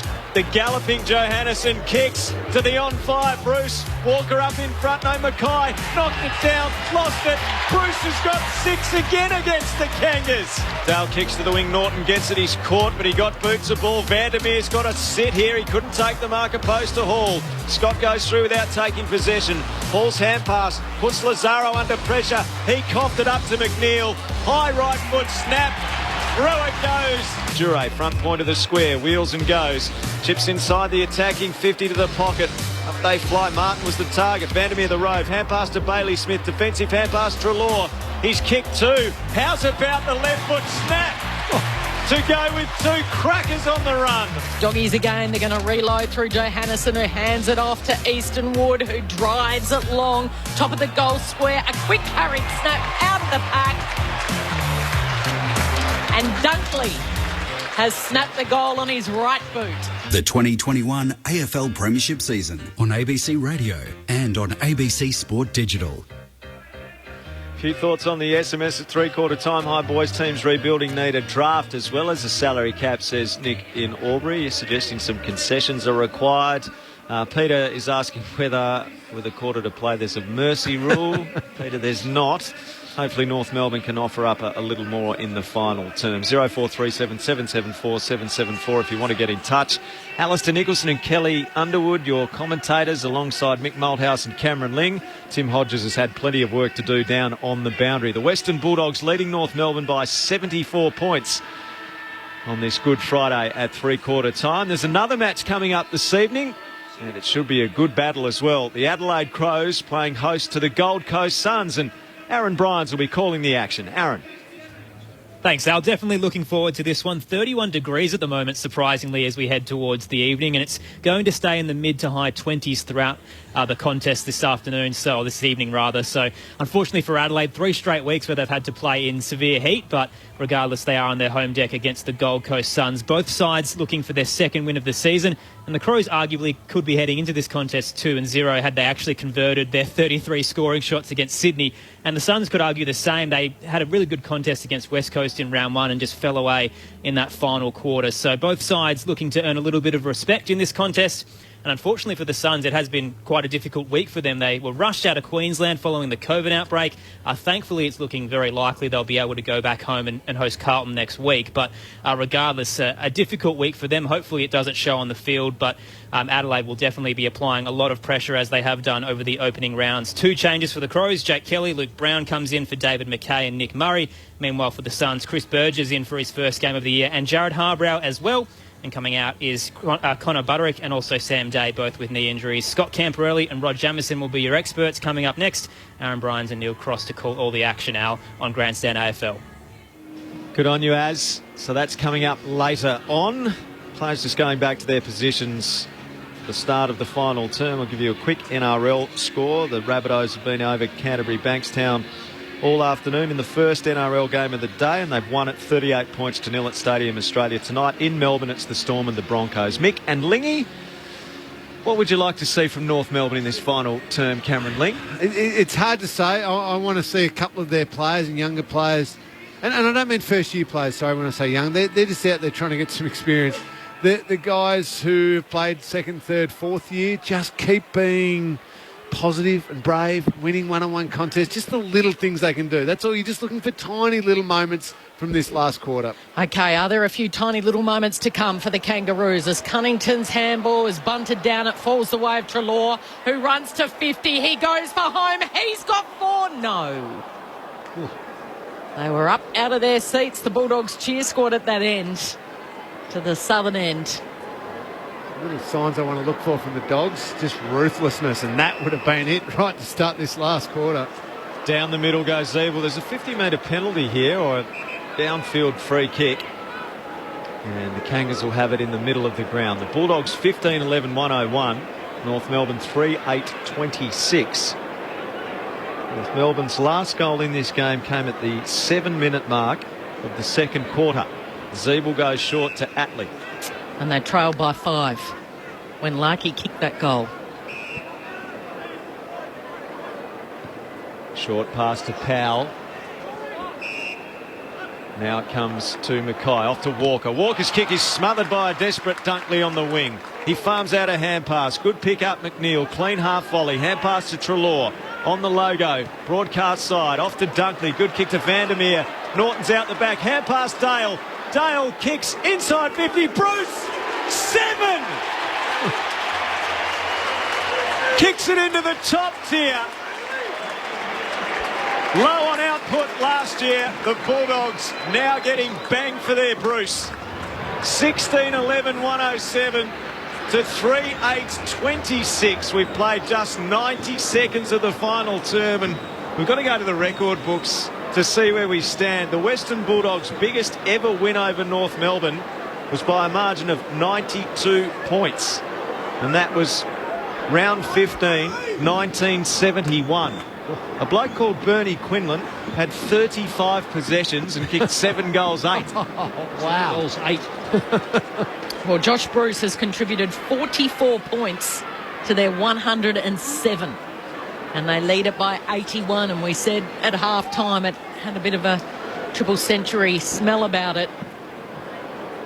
Or triple figures, rather, smell about it. Back underway in the centre, Dunkley. It's got better as the game's gone on. Martin is tackled, ball spills. Treloar played it beautifully. He won the free, play on advantage. He kicked to a one-on-one. Hunter caught behind, Thomas playing in front. Thomas tries to get around Hunter. He handballs back to Hall. All these players for the Kangaroos started in the forward line. The kick was towards Cunnington. Spoil from Dunkley. He's really lifted in this last term. He's got hungry. Treloar's little kick only goes about 5 metres to Bruce. Liberatore with a fancy look away. Handball to Hunter, to Lipinski, and then back to McRae. Top of the goal square, Mark Vandermeer.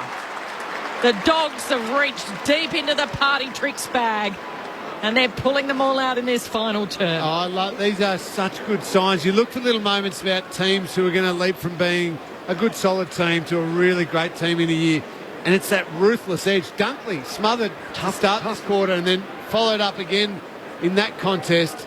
Really good signs.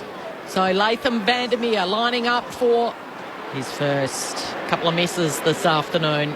That's a poor miss, only 25 metres out, almost directly in front, but hey, they lead by 82 points early stages.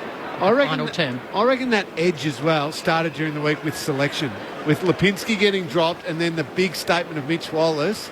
Luke Beveridge didn't want anyone just relaxing and thinking we'll just coast through. Really clever move. Zeeble to Hall. Hall kicks to the wing. Martin brings it to ground level, releasing the Dogs again. Dale inside 50. Norton marks about 49 from goal. They're all pointing for him to have a shot. This would be a good move. Pass it off anyway. He's not listening. Short pass into the forward pocket. Another left footer. McRae the mark. So not the best spot for him. Hard on the boundary. 40 from goal in the left forward pocket. Bulldogs by 82 points. McRae kicks to full forward. Up they rise. Norton! Commanding in the air. Rose in front of a pack of about 8 and took the mark directly in front. It was a set play, Mick. Don't take the shot. Go to the top of the goal square and take it now. Well, he was not going to go to have a shot. That's why Norton passed it off. He said, I'll give it to someone else so you can lob it up again for me, like in the schoolyard. Yep, the chest move. Just take a big pack mark. How are the forwards next week in Ballarat? This side in Brisbane. Aaron Norton extends the margin to a whopping 88 points. A record win is in the offing for the Western Bulldogs.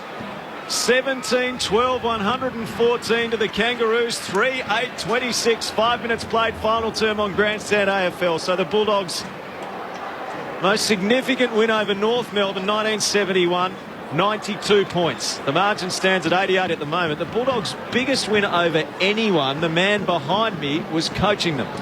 It was 1985. Against Geelong or Adelaide? Melbourne. Oh, Melbourne. No, it was. Melbourne. 130 points? 120 points. 120 points. Who kicked 12?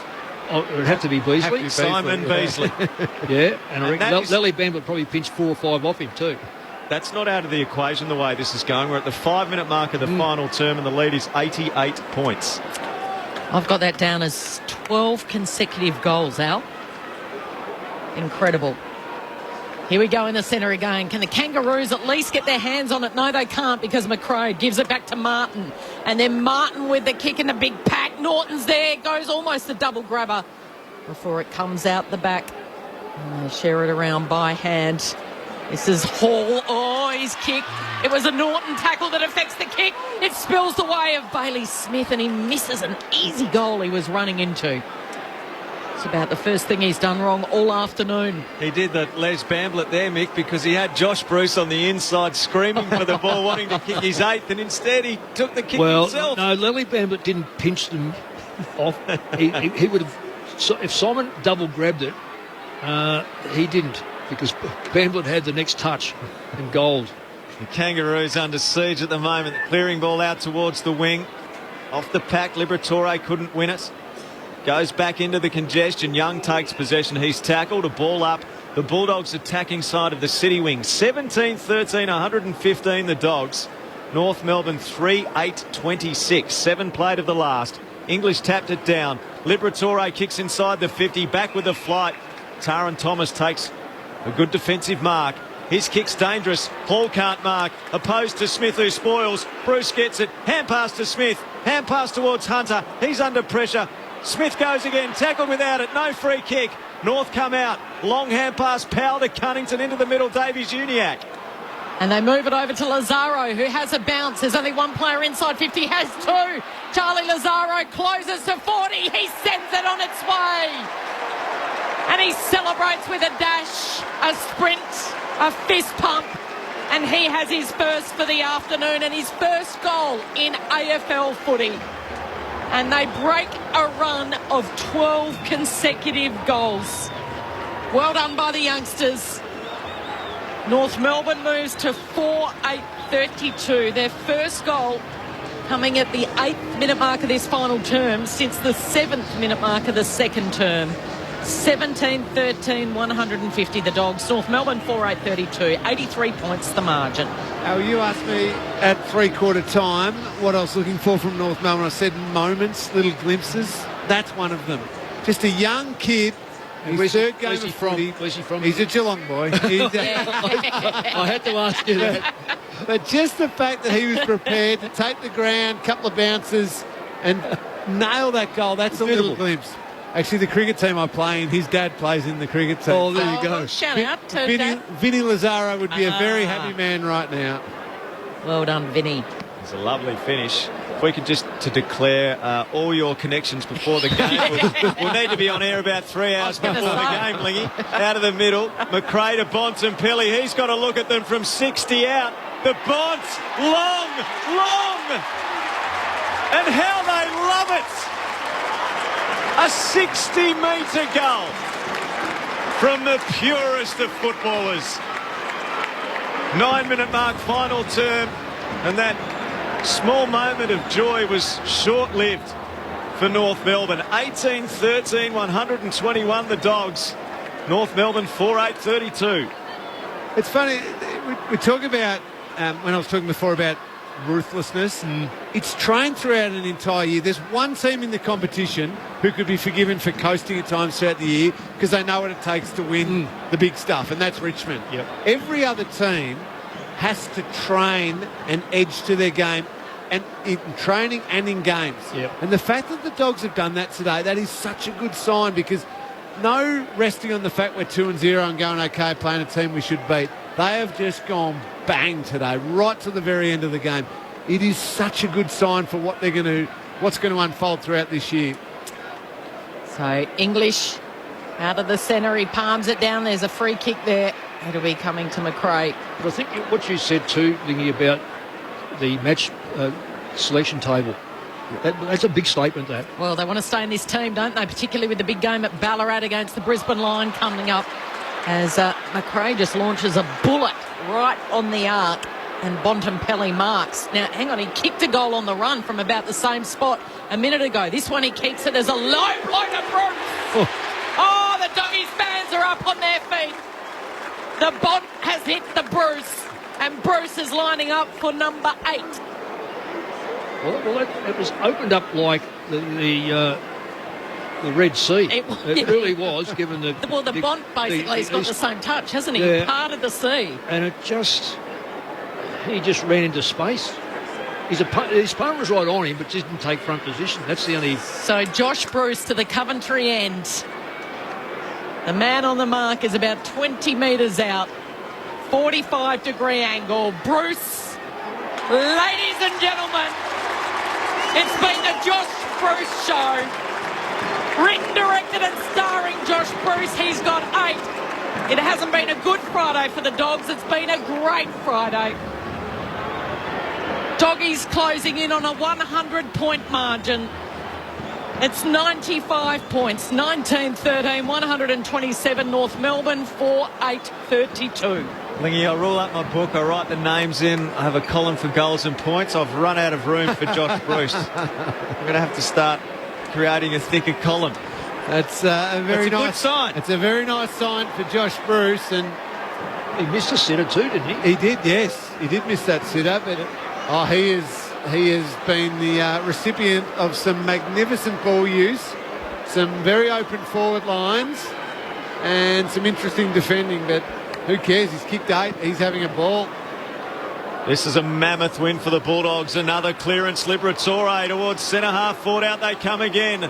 Playing in front. Vandermeer couldn't mark. Young gets it for North.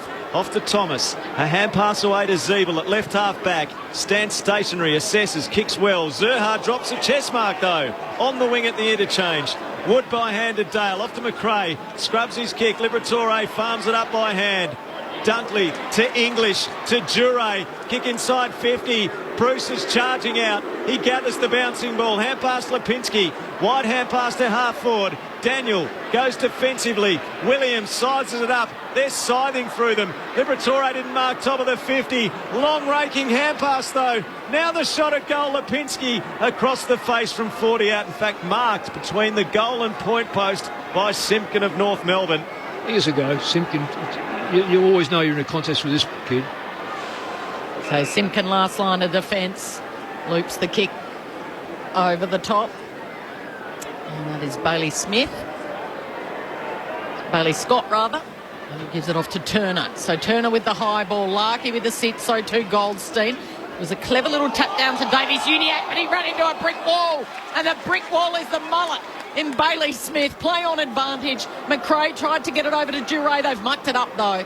Duray goes again, wins his own ball. Well done to Williams. And then the handball out to Caleb Daniel. Daniel's piercing kick.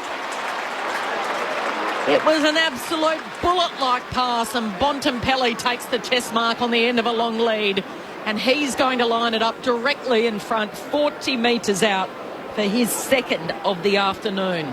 Well, you can still penetrate through that line that's got extra numbers. Clearly North players are not taking the... If you're going to fall in behind the line, you fill a channel up. So Bontempelli offline on that left, hangs it out to the left. That margin is now 96 points. What did you say the record margin Bulldogs over North Melbourne was? 92? 92 in 1971, and the Bulldogs' biggest ever win over anyone was Melbourne.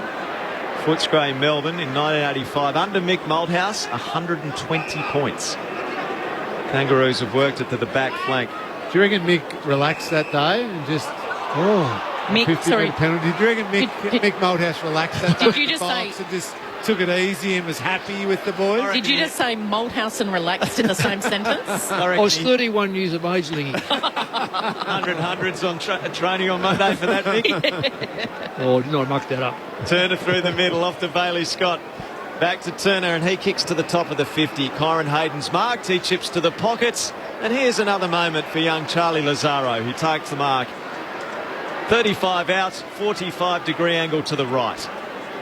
One of our listeners suggesting that Ron Casey would be turning in his grave watching this. That's from Mark on the SMS 0437 774 774. But it is very much a developmental phase that North Melbourne finds itself in at the moment.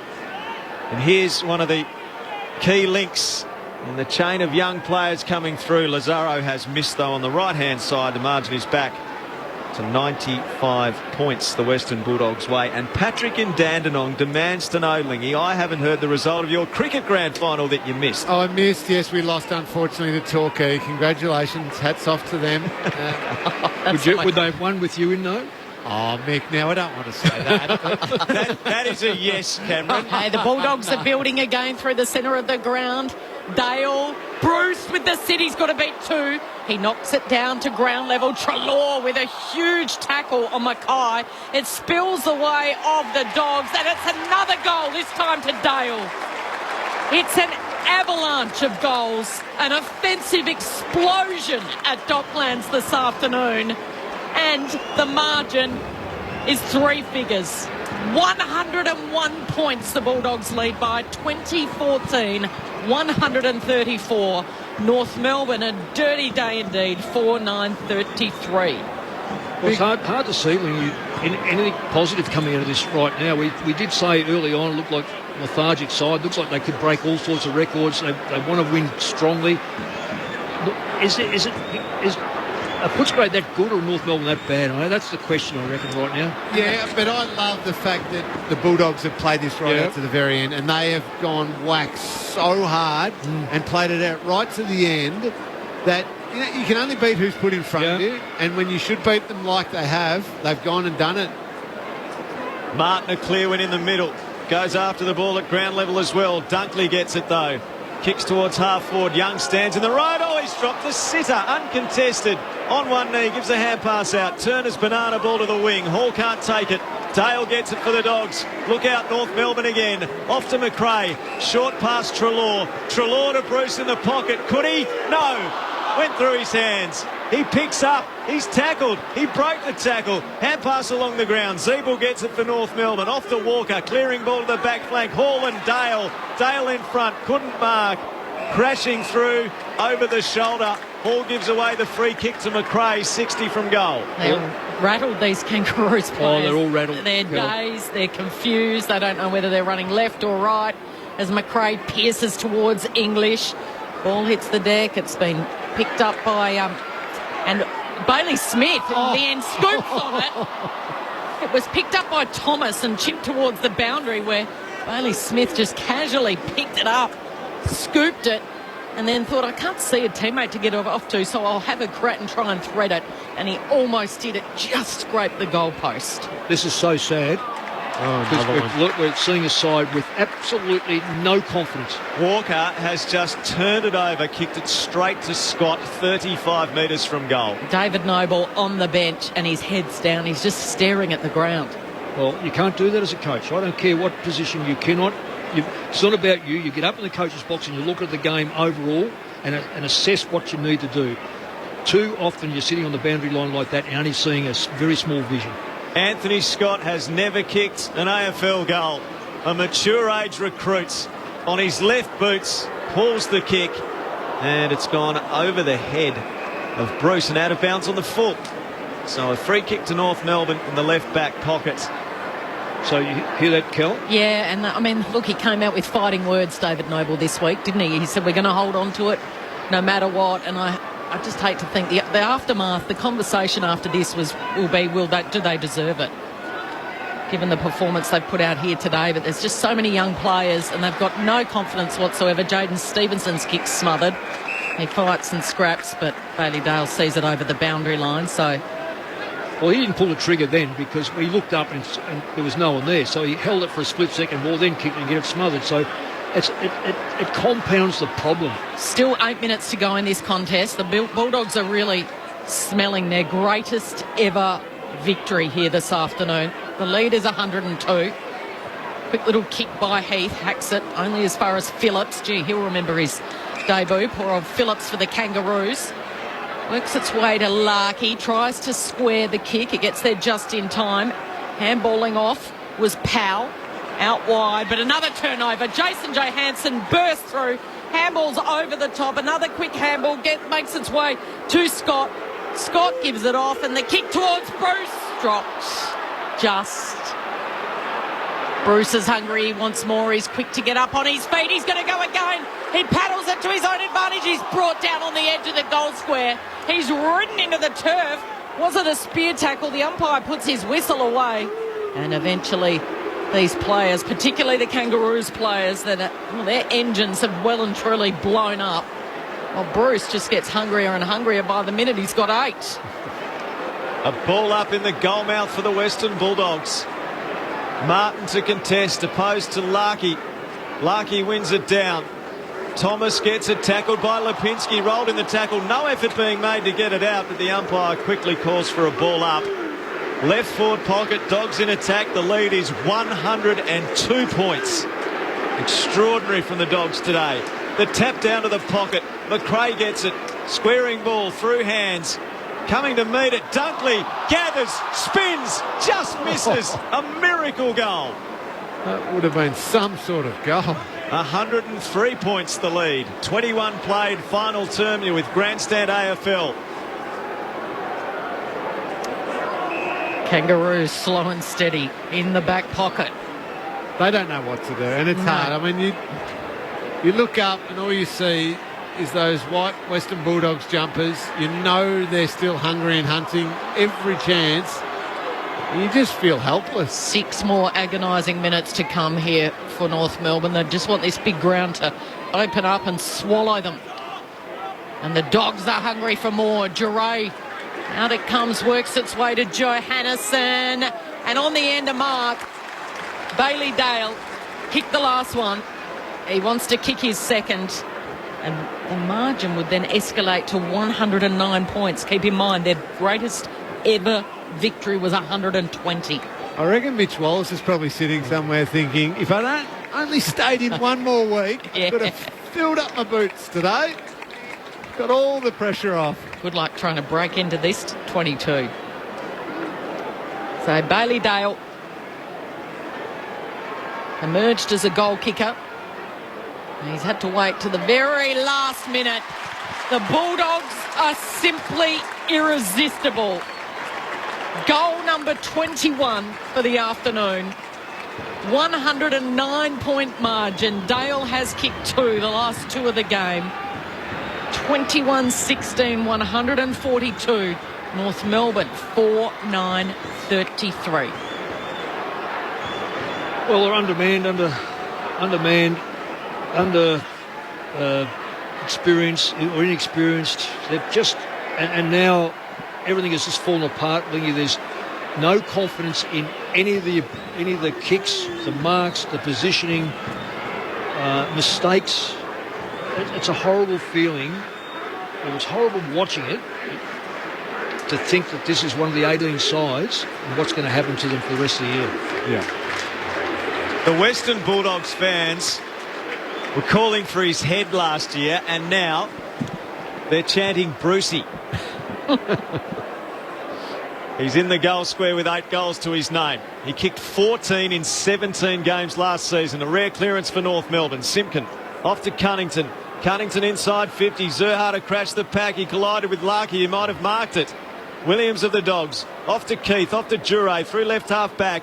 Scrappy kick. Cunnington picks up. Liberatore gets him. Got a hand pass out. It spills the way of Simpkin into the pocket. Stevenson. Haven't called his name for a while. He marks 20 from goal. Right forward pocket. A couple of metres in from the boundary. Jaden Stevenson. It's amazing how good Cunnington is when he's got the ball in his hand. They've missed him. I heard he's back last year and was out for most of the year. In fact, all of the years. Bit of funny feeling. Stevenson for his second. Left foot curler. Nice finish. Kangas fans will take anything they can now. 21-16, 142, the Western Bulldogs. The Kangaroos 5-9-39 at the 25-minute mark of the last. Well, again, you get an opportunity. You just got to finish it. Be a professional. That's what Jaden Stevenson did then. Just watching that forward line, and now you called it actually. Cam Zerha, we know he's tough and he's hard and he's a raging bull, but he's also got to add to his game smart. Because Nick Larkey had that ball. He's one-on-one. He's got his opponent beaten. Zerha crashed that pack just for the sake of thinking, oh, that's what I do, I crash packs. Yeah. And it actually cost Larkey a mark and a set shot at goal from straight in front. They got the goal through Stevenson, so no worries, but Zerha's got to add smarts to his game as well. Only the final siren will put this North Melbourne team out of its misery. Again, it's the Bulldogs breaking out of the centre.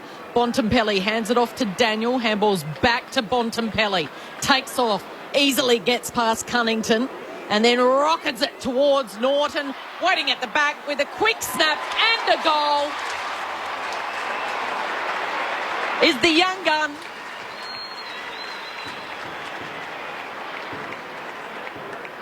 Anthony Scott. So Scott joins the goal fest. 22-16, 148. North Melbourne 5-9-39. And this Kangaroos team is slowly slipping into crisis mode. Well, he's shown a lot of positive signs today, Scott. And that was just clever. He knew he couldn't compete in the air there, so he almost let the Kangaroos defenders go at the ball and get caught under it. And he just read it and then, great hands at ground level and quick snap, nice play. Well, once Bruce and Norton put their hands up in the air, you know that they're going to get a lot of company. So why not stay on the ground? Yeah.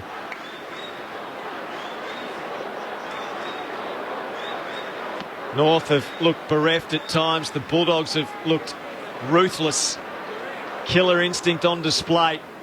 And they come forward again. Another youngster. McNeil goes to full forward. Norton marks on his chest on the edge of the goal square. He bodied Walker and pulled it in. They have got a thirst for blood, the Western Bulldogs today. Well, he'll probably have Andrews on him next week. So this is a great lift by him and Bruce. Norton opens up the angle. Left foot snap hits the post. The lead is 110 to the Western Bulldogs. 28-minute mark of the final quarter. The Dogs in this term have kicked 7 goals, 8 to North Melbourne's 2 goals, 1. Quick couple of chip kicks and Davies Uniacke out wide to Walker. Of course, there's no Robbie Tarrant in this defence. And no Aidan Core, who went to hospital with an infected foot earlier this week. Larkey's marked on the wing. He goes long. Stevenson tries to get in the right position. Cunnington tackled. Once again, the Dogs through Treloar. Well-weighted handball over the top to Daniel, who just gets it to Keith.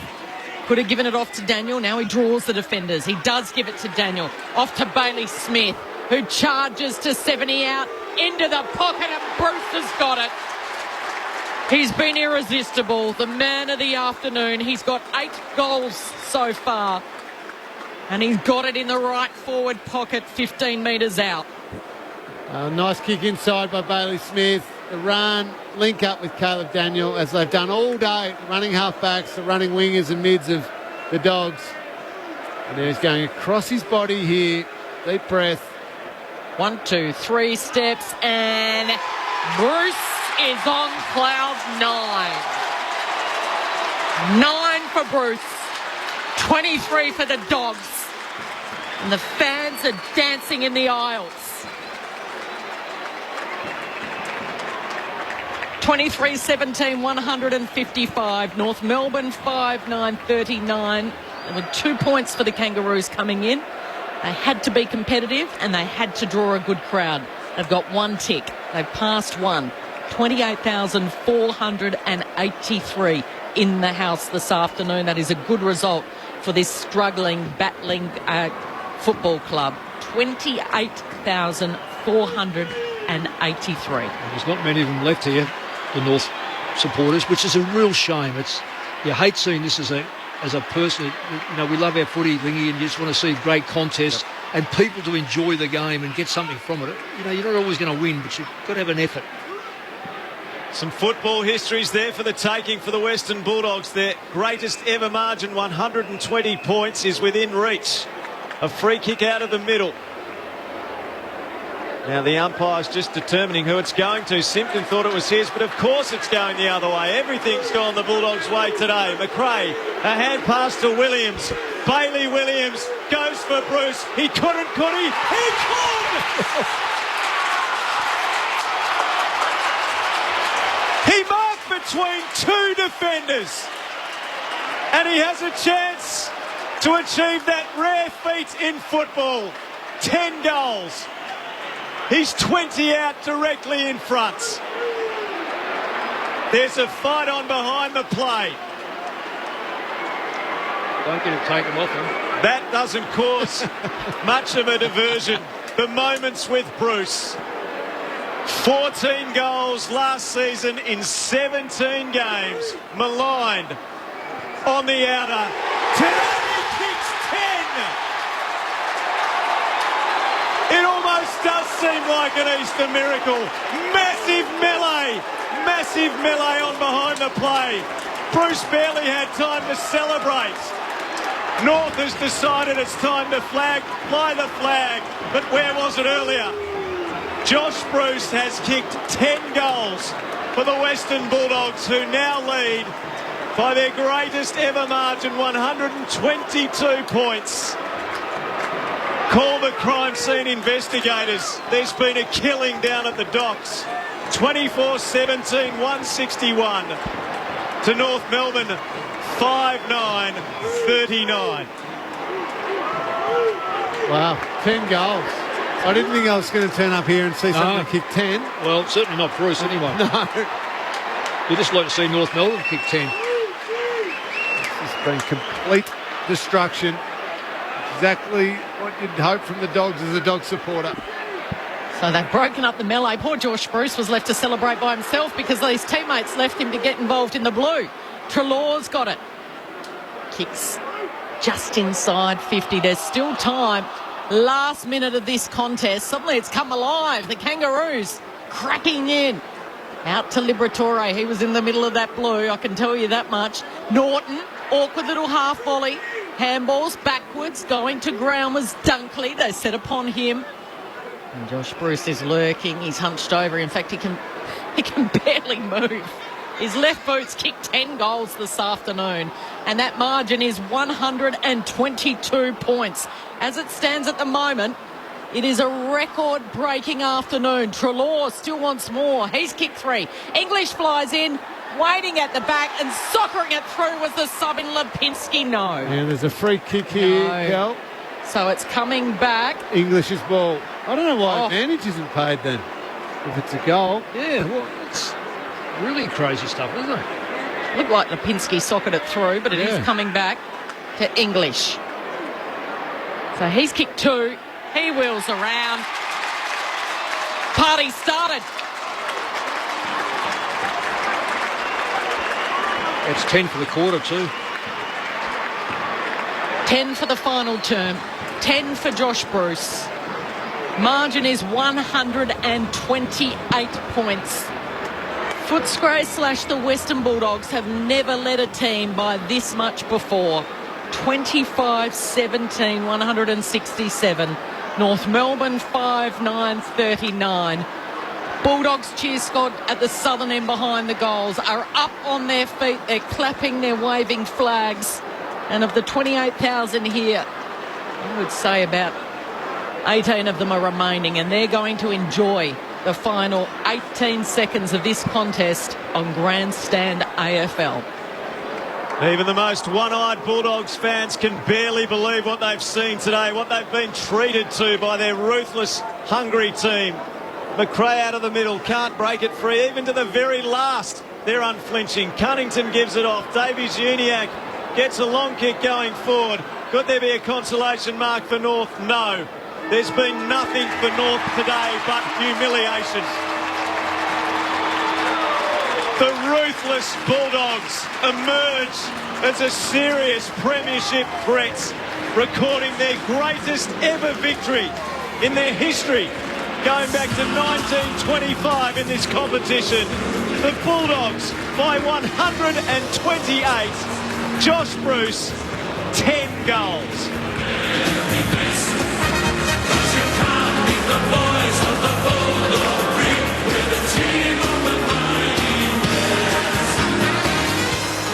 The mighty West has barely ever been mightier. They'll talk forever about that afternoon at Docklands on Good Friday when they absolutely mauled the opposition. 25-17, 167 to 5-9-39. And how Josh Bruce captured the hearts and minds today. An extraordinary 10-goal performance for the forward.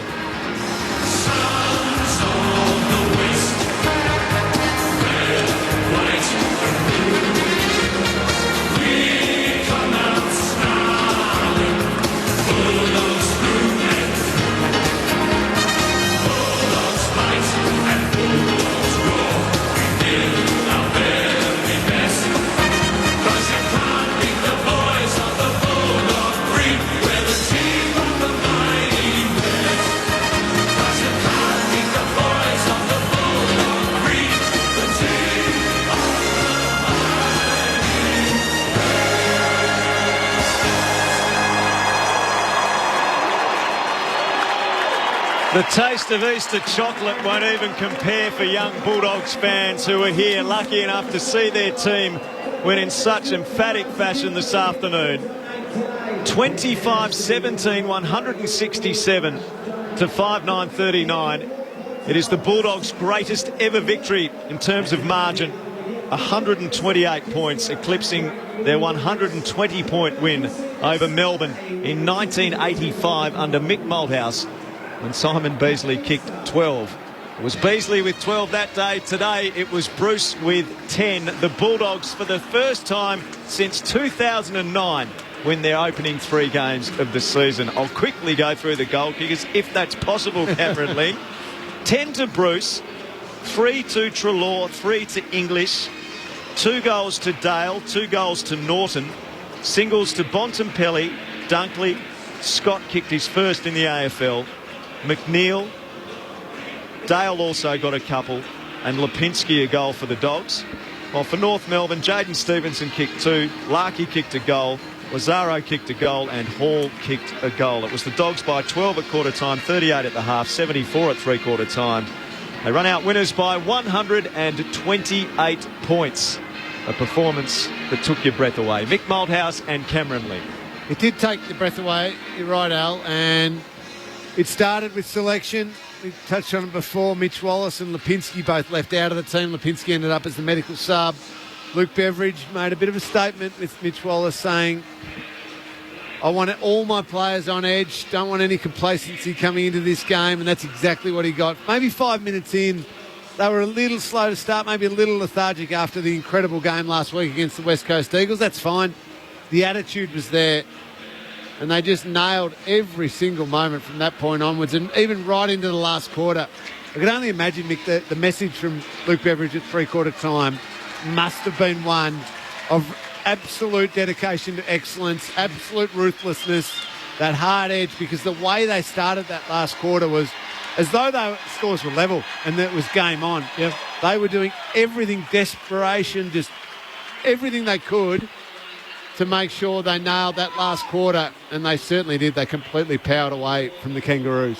Well, 17 scoring shots, bringing 10 goals, 7 in 24 entrances. So not only did they get the ball in there, they were really efficient with it.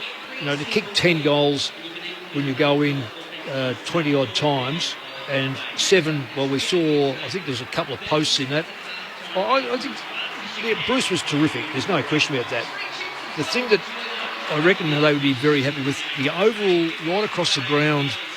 Now, we know that you mentioned it, you can only play as good as your opponents allow you, and it doesn't matter who your opponents are, you're still going to play at sort of level.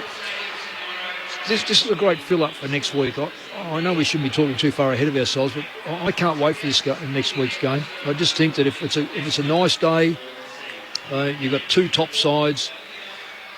One thing's going to happen is I think that Luke Beveridge is going to have to make a decision on the extra tall going in, because you've got Danaher and Hipworth going as tall players, and they'll probably get McInerney back, and they'll probably play another tall. So this will force them to think seriously about, does it Cordy come in? Does Shaki get an opportunity? I mean, they're going to lose nothing by having a go. No, but they didn't panic in round 1, did they? You highlighted that. They were happy to play small against Cox. Yeah, they're different sort of quality, I reckon. Yes, my check is a very, very good player. I'm not convinced about Cox.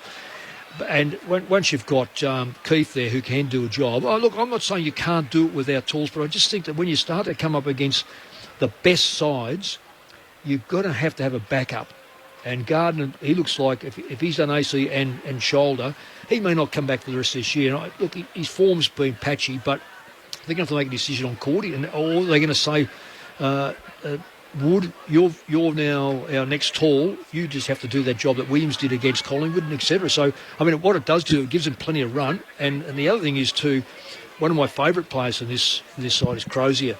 He'll come back at some stage, and he's a ripper on that half-back line. Yeah, and we saw Easton Wood come back in today and was solid. Yeah, very solid. As he gets games under his belt, he's just going to get better and better. And you're right, they can support each other so well. Their strength clearly is their midfield and the depth of that midfield. And again, through there, love the tag team of Martin and English as their ruckman. But then with Dunkley and Bontempelli, McRae, those hard nut, Liberatore, just so good at hands. And you mentioned it, Mick. Treloar's now understood that. Yep. Don't necessarily be the first possession player. Be the second possession player who can just break open from that congestion. And he helped himself to 3 goals and just countless times was able to break away. It is a beautifully balanced midfield when they're all sharp. And you throw Smith in there. Yeah, Bailey Smith's a beauty. Hunter, probably all of that, he's probably the weaker link, but he still gets 20.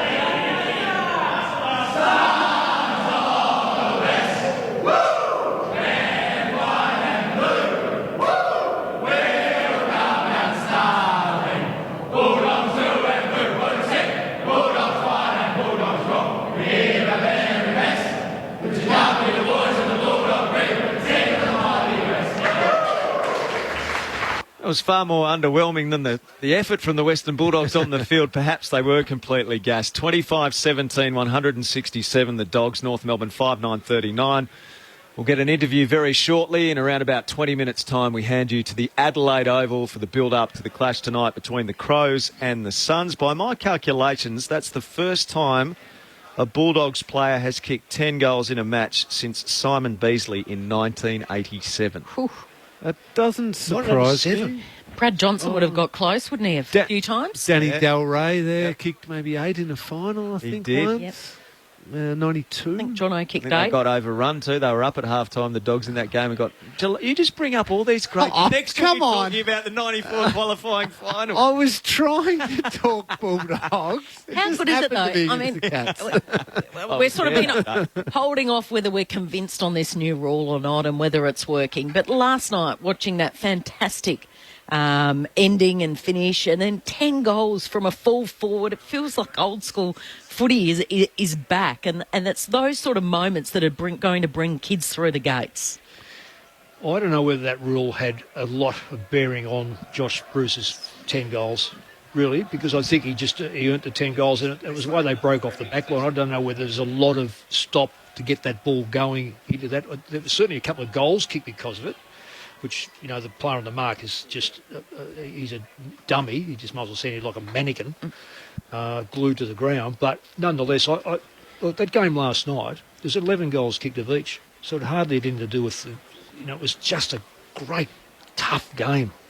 Bulldogs by 128 points, their greatest winning margin ever. We can go in with the Bulldogs. Tim Hodges is down at ground level with Easton Wood. Al, Easton has been good enough to come up the race for us. Mate, what a day to come back for this footy club to be a part of history. It must have been just really enjoyable out there. Yeah, fair game to come back into. Did you guys say that's the biggest winning margin ever? Ever. Yeah, that's astonishing. Yeah, absolutely. How can you be anything other than absolutely elated from that? Absolutely wrapped for Brucey. He's been working very, very hard all the way through the pre-season. So for him to get that reward and kick 10 is just it's insane. So certainly a good feeling amongst the boys, and yeah, absolutely wrapped with that performance. What about personally? Were you wrapped for yourself to be back out on the field, back playing? It's been a while. Yeah, it's just great to be back out. Obviously had a really injury-interrupted pre-season, unfortunately, with a hammy or two, and I've really worked hard to get back and get back to full fitness to play these, back these longer games again with the less rotation. So, very happy to be back out there and be a part of such an amazing game from our boys. Be a part of history. We've got Mick Malthouse and Cameron Ling upstairs. Easton has the cans on, guys. Easton, well done. Congratulations today. What a game and a fantastic win. We remarked throughout the game just how good your ruthless edge was to finish it right off the last quarter, right to the very end, even though you had the game well in hand. But did that start with selection? Did you guys feel that with the selection of no Mitch Wallace and even Patrick Lipinski, who ended up playing a role today? But did you feel that Luke Beveridge really wanted to keep you guys on edge with that selection call? Well, the symptom of being, having such depth at the moment is good players are going to miss out every week, and we've seen that already before the season started with, JJ being left out. At the start, he was back out there today and did a great job, but I suppose, you are. I'm not sure of the mentality of how much of an impact that has on edge, but, there's certainly great motivation to put in a great performance. And you mentioned that ruthless edge. I was just talking to Bonte on the way off the ground, just how pleasing it was. We probably didn't have the game looking the way we wanted to in that first quarter, but every time that we were able to hit back and have it look a bit better, we kept building from there and never let North back in. So that was, super, super pleasing. In a game like that, and three-quarter time, I'm only going to guess at the message, but the way you started the last quarter clearly had a focus on really finishing the game off. Do you also, when you've got it so in control, cast one eye to next week and the way you might want to play and try anything, or is that just something you'll think about in the week leading up to Brisbane and you're just simply locked onto this game? I'm just intrigued. Yeah, no, I don't think so. Well, personally, in my own game, I'm just trying to stay in the moment. I feel you play your best football when you're just reacting to whatever's happening on the game, and you don't waste any time thinking any too far ahead.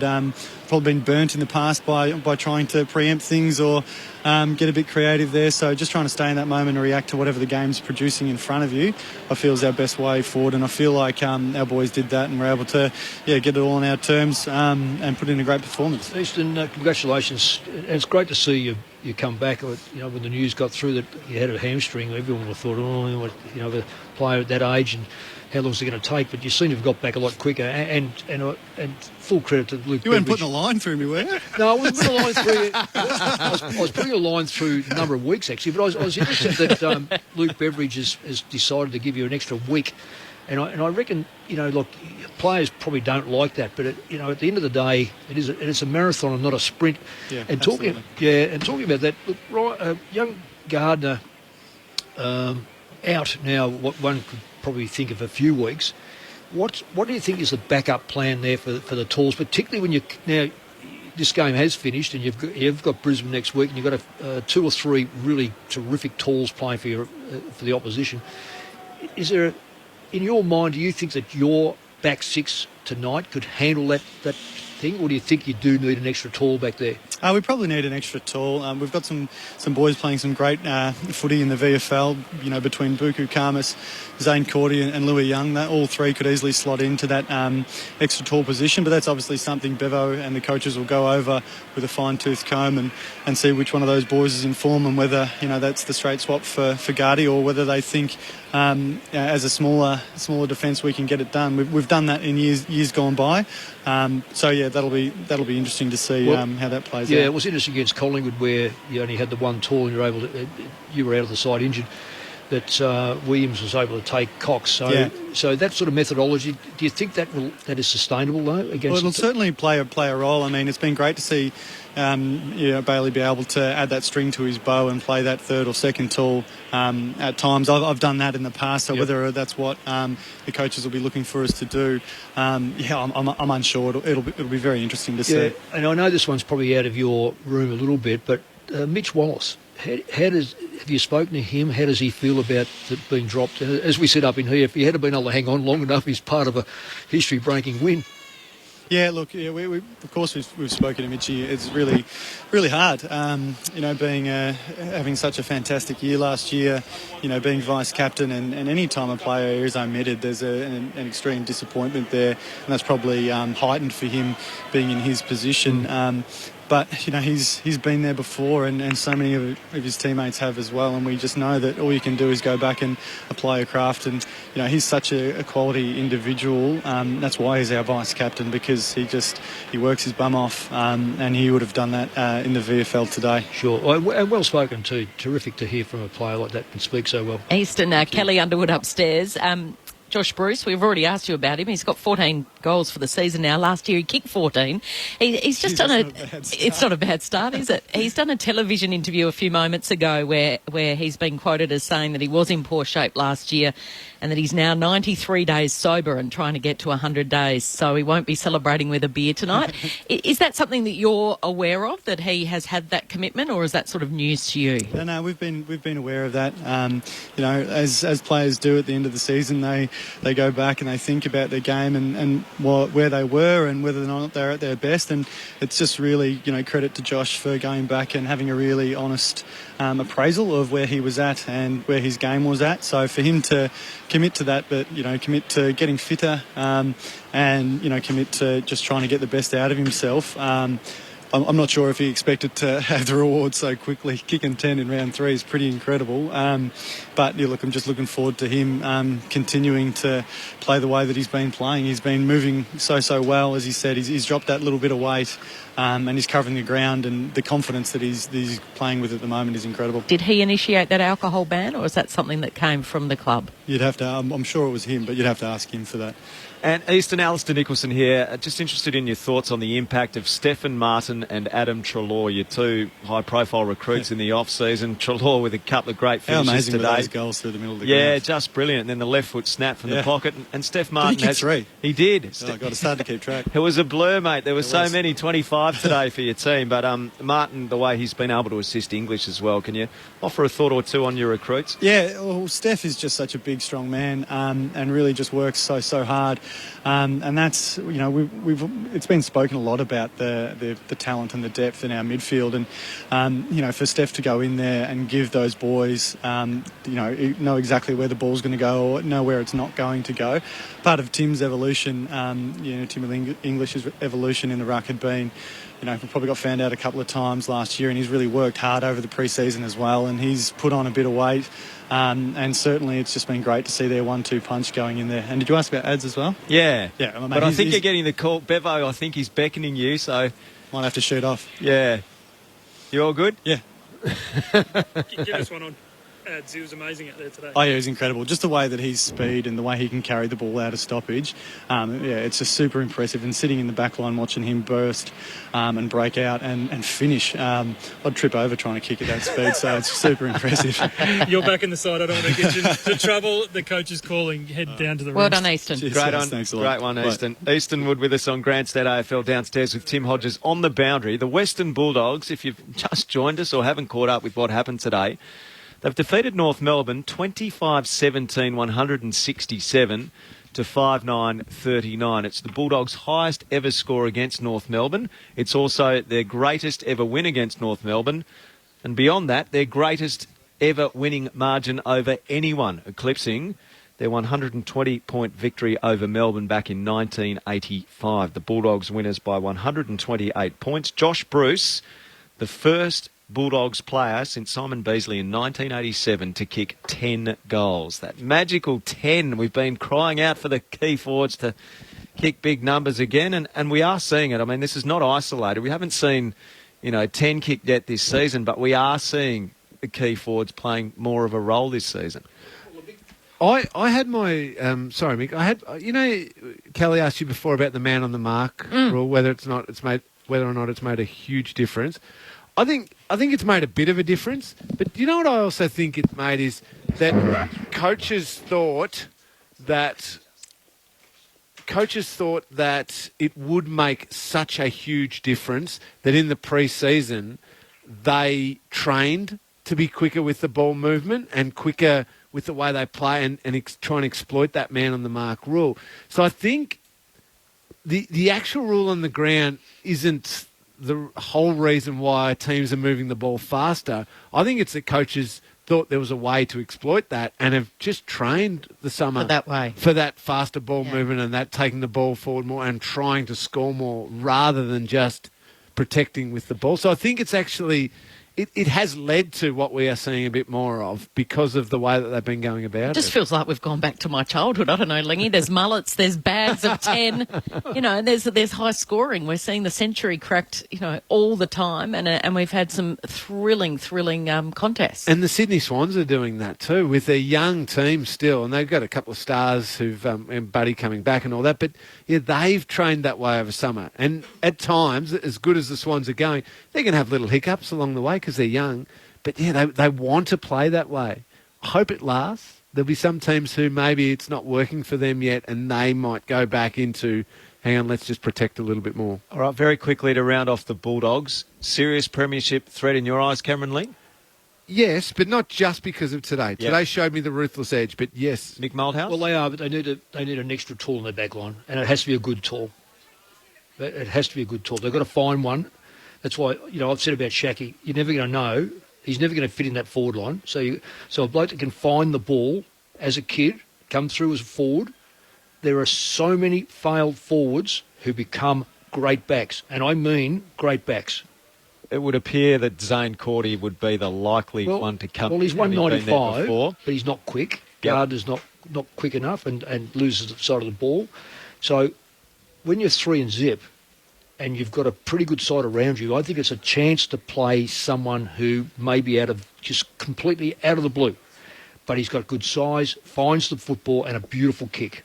I want to get your thoughts on how David Noble should address his players in just a moment, but we need to hear from the man of the moment who kicked 10 today. Josh Bruce here with Fox Footy.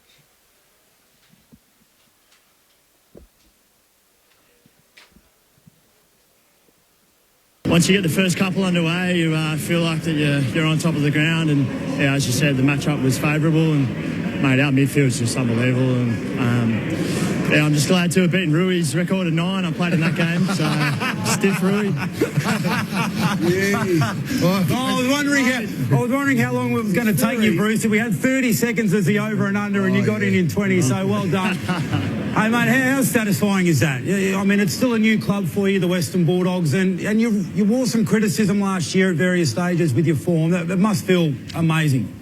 Yeah, it's really special to be able to play, more importantly, in front of our fans and put on a show in front of the fans.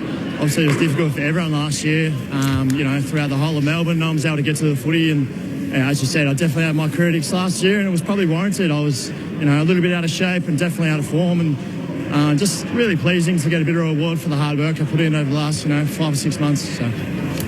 How did Bevo approach the week? Because you were the clear favourites, Brucey. Just give us a bit of an insight into the meeting room throughout the week. Any themes? We definitely addressed it. I mean, North Melbourne have been under the blowtorch, so to speak, with the performances they've had this year and, a couple of injuries. We definitely addressed the fact that they're going to come out breathing fire, and their pressure was really good in the first quarter, and we were able to withstand that. And I think our cream rose to the top, especially through the midfield. So. Just let you focus on the 10 goals for a little bit longer, Brucey, but you can indulge in yourself. How nervous were you over that last one? You obviously knew you'd kick the 9. Yeah, I was pretty nervous, definitely. It was a bit pokey, and it snuck in just inside the left post. It was really pleasing. It was really pleasing to kick a couple on the run and get a Joe the Goose even. You don't get many of those these days. So, obviously... as all key forwards say, you're a product of what's up the field, and Army's just dominated today. So just lucky to be on the end of it. Take the credit, Brucey. Take the credit, mate. You made him look good down there. I think your goal kicking's been better this year. Last year you looked a bit off with your set shot goal kicking particularly. Yeah, I think it was just a product of just being out of form and out of confidence a little bit. What goal kicking is, it's all confidence, and I've been working pretty hard on my routine. Pretty confident in the routine that I had. I just had to keep nailing down on it and keep hitting those easy shots. And then, it was really pleasing to hit a couple of snaps across the body too. You're on your third. So that was Josh Bruce after his 10-goal performance in the Western Bulldogs' 128-point win over North Melbourne. Cameron Ling with the votes in a second. Mick Malthouse, how would you address your young players if you're the North Melbourne coach, David Noble? Well, it's going to be very difficult, in all honesty, because you have to weigh up effort, and you've got to judge effort, so you'll need to do that. Then you look at system, and then you've got to question yourself, because they weren't beaten comprehensively in the first and second quarters by being one-on-one. But then they fell into the trap of saving the game, and I reckon players lost confidence. So he'll have to weigh up his tactics and see what he did himself. And the other thing is too, Kel, I didn't see this, but you were saying to me that he sat on the bench staring at the ground. It can't be about you. You've got to sit. You're in the coach's box. You've got to view it, and you've got to keep your eyes on it, and you've got to be continually throwing ideas and systems at the players. And even when they come off, yes, talk to them about what you see out there. So it'll be very difficult, but all got to be in together. Yep. It's not them. The moment if he ever says, or they, no, it's us. And we've got to take responsibility. We can get out of it. We're going to work harder. We've all made mistakes. But it's got to be we.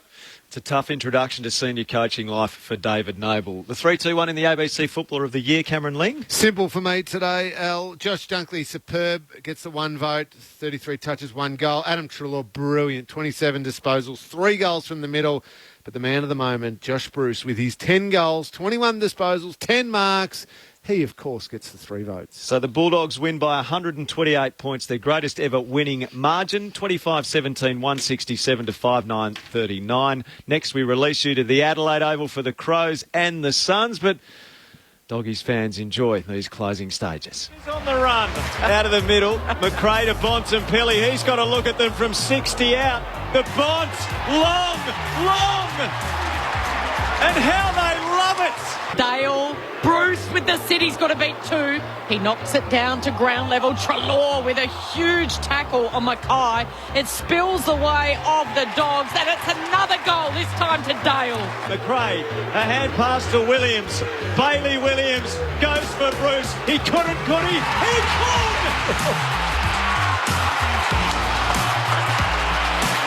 He marked between 2 defenders. And he has a chance to achieve that rare feat in football. 10 goals. He's 20 out directly in front. 14 goals last season in 17 games. Maligned on the outer. Today he kicks 10. It almost does seem like an Easter miracle. Could there be a consolation mark for North? No. There's been nothing for North today but humiliation.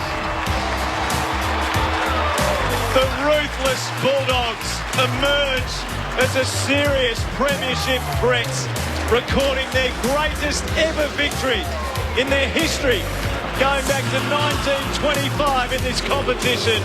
The Bulldogs by 128. Josh Bruce, 10 goals.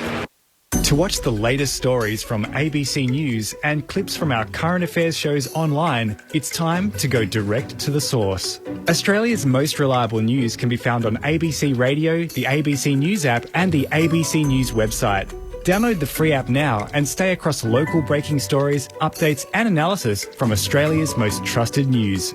What matters to you matters to us, and it's all on the ABC News app and news.abc.net.au.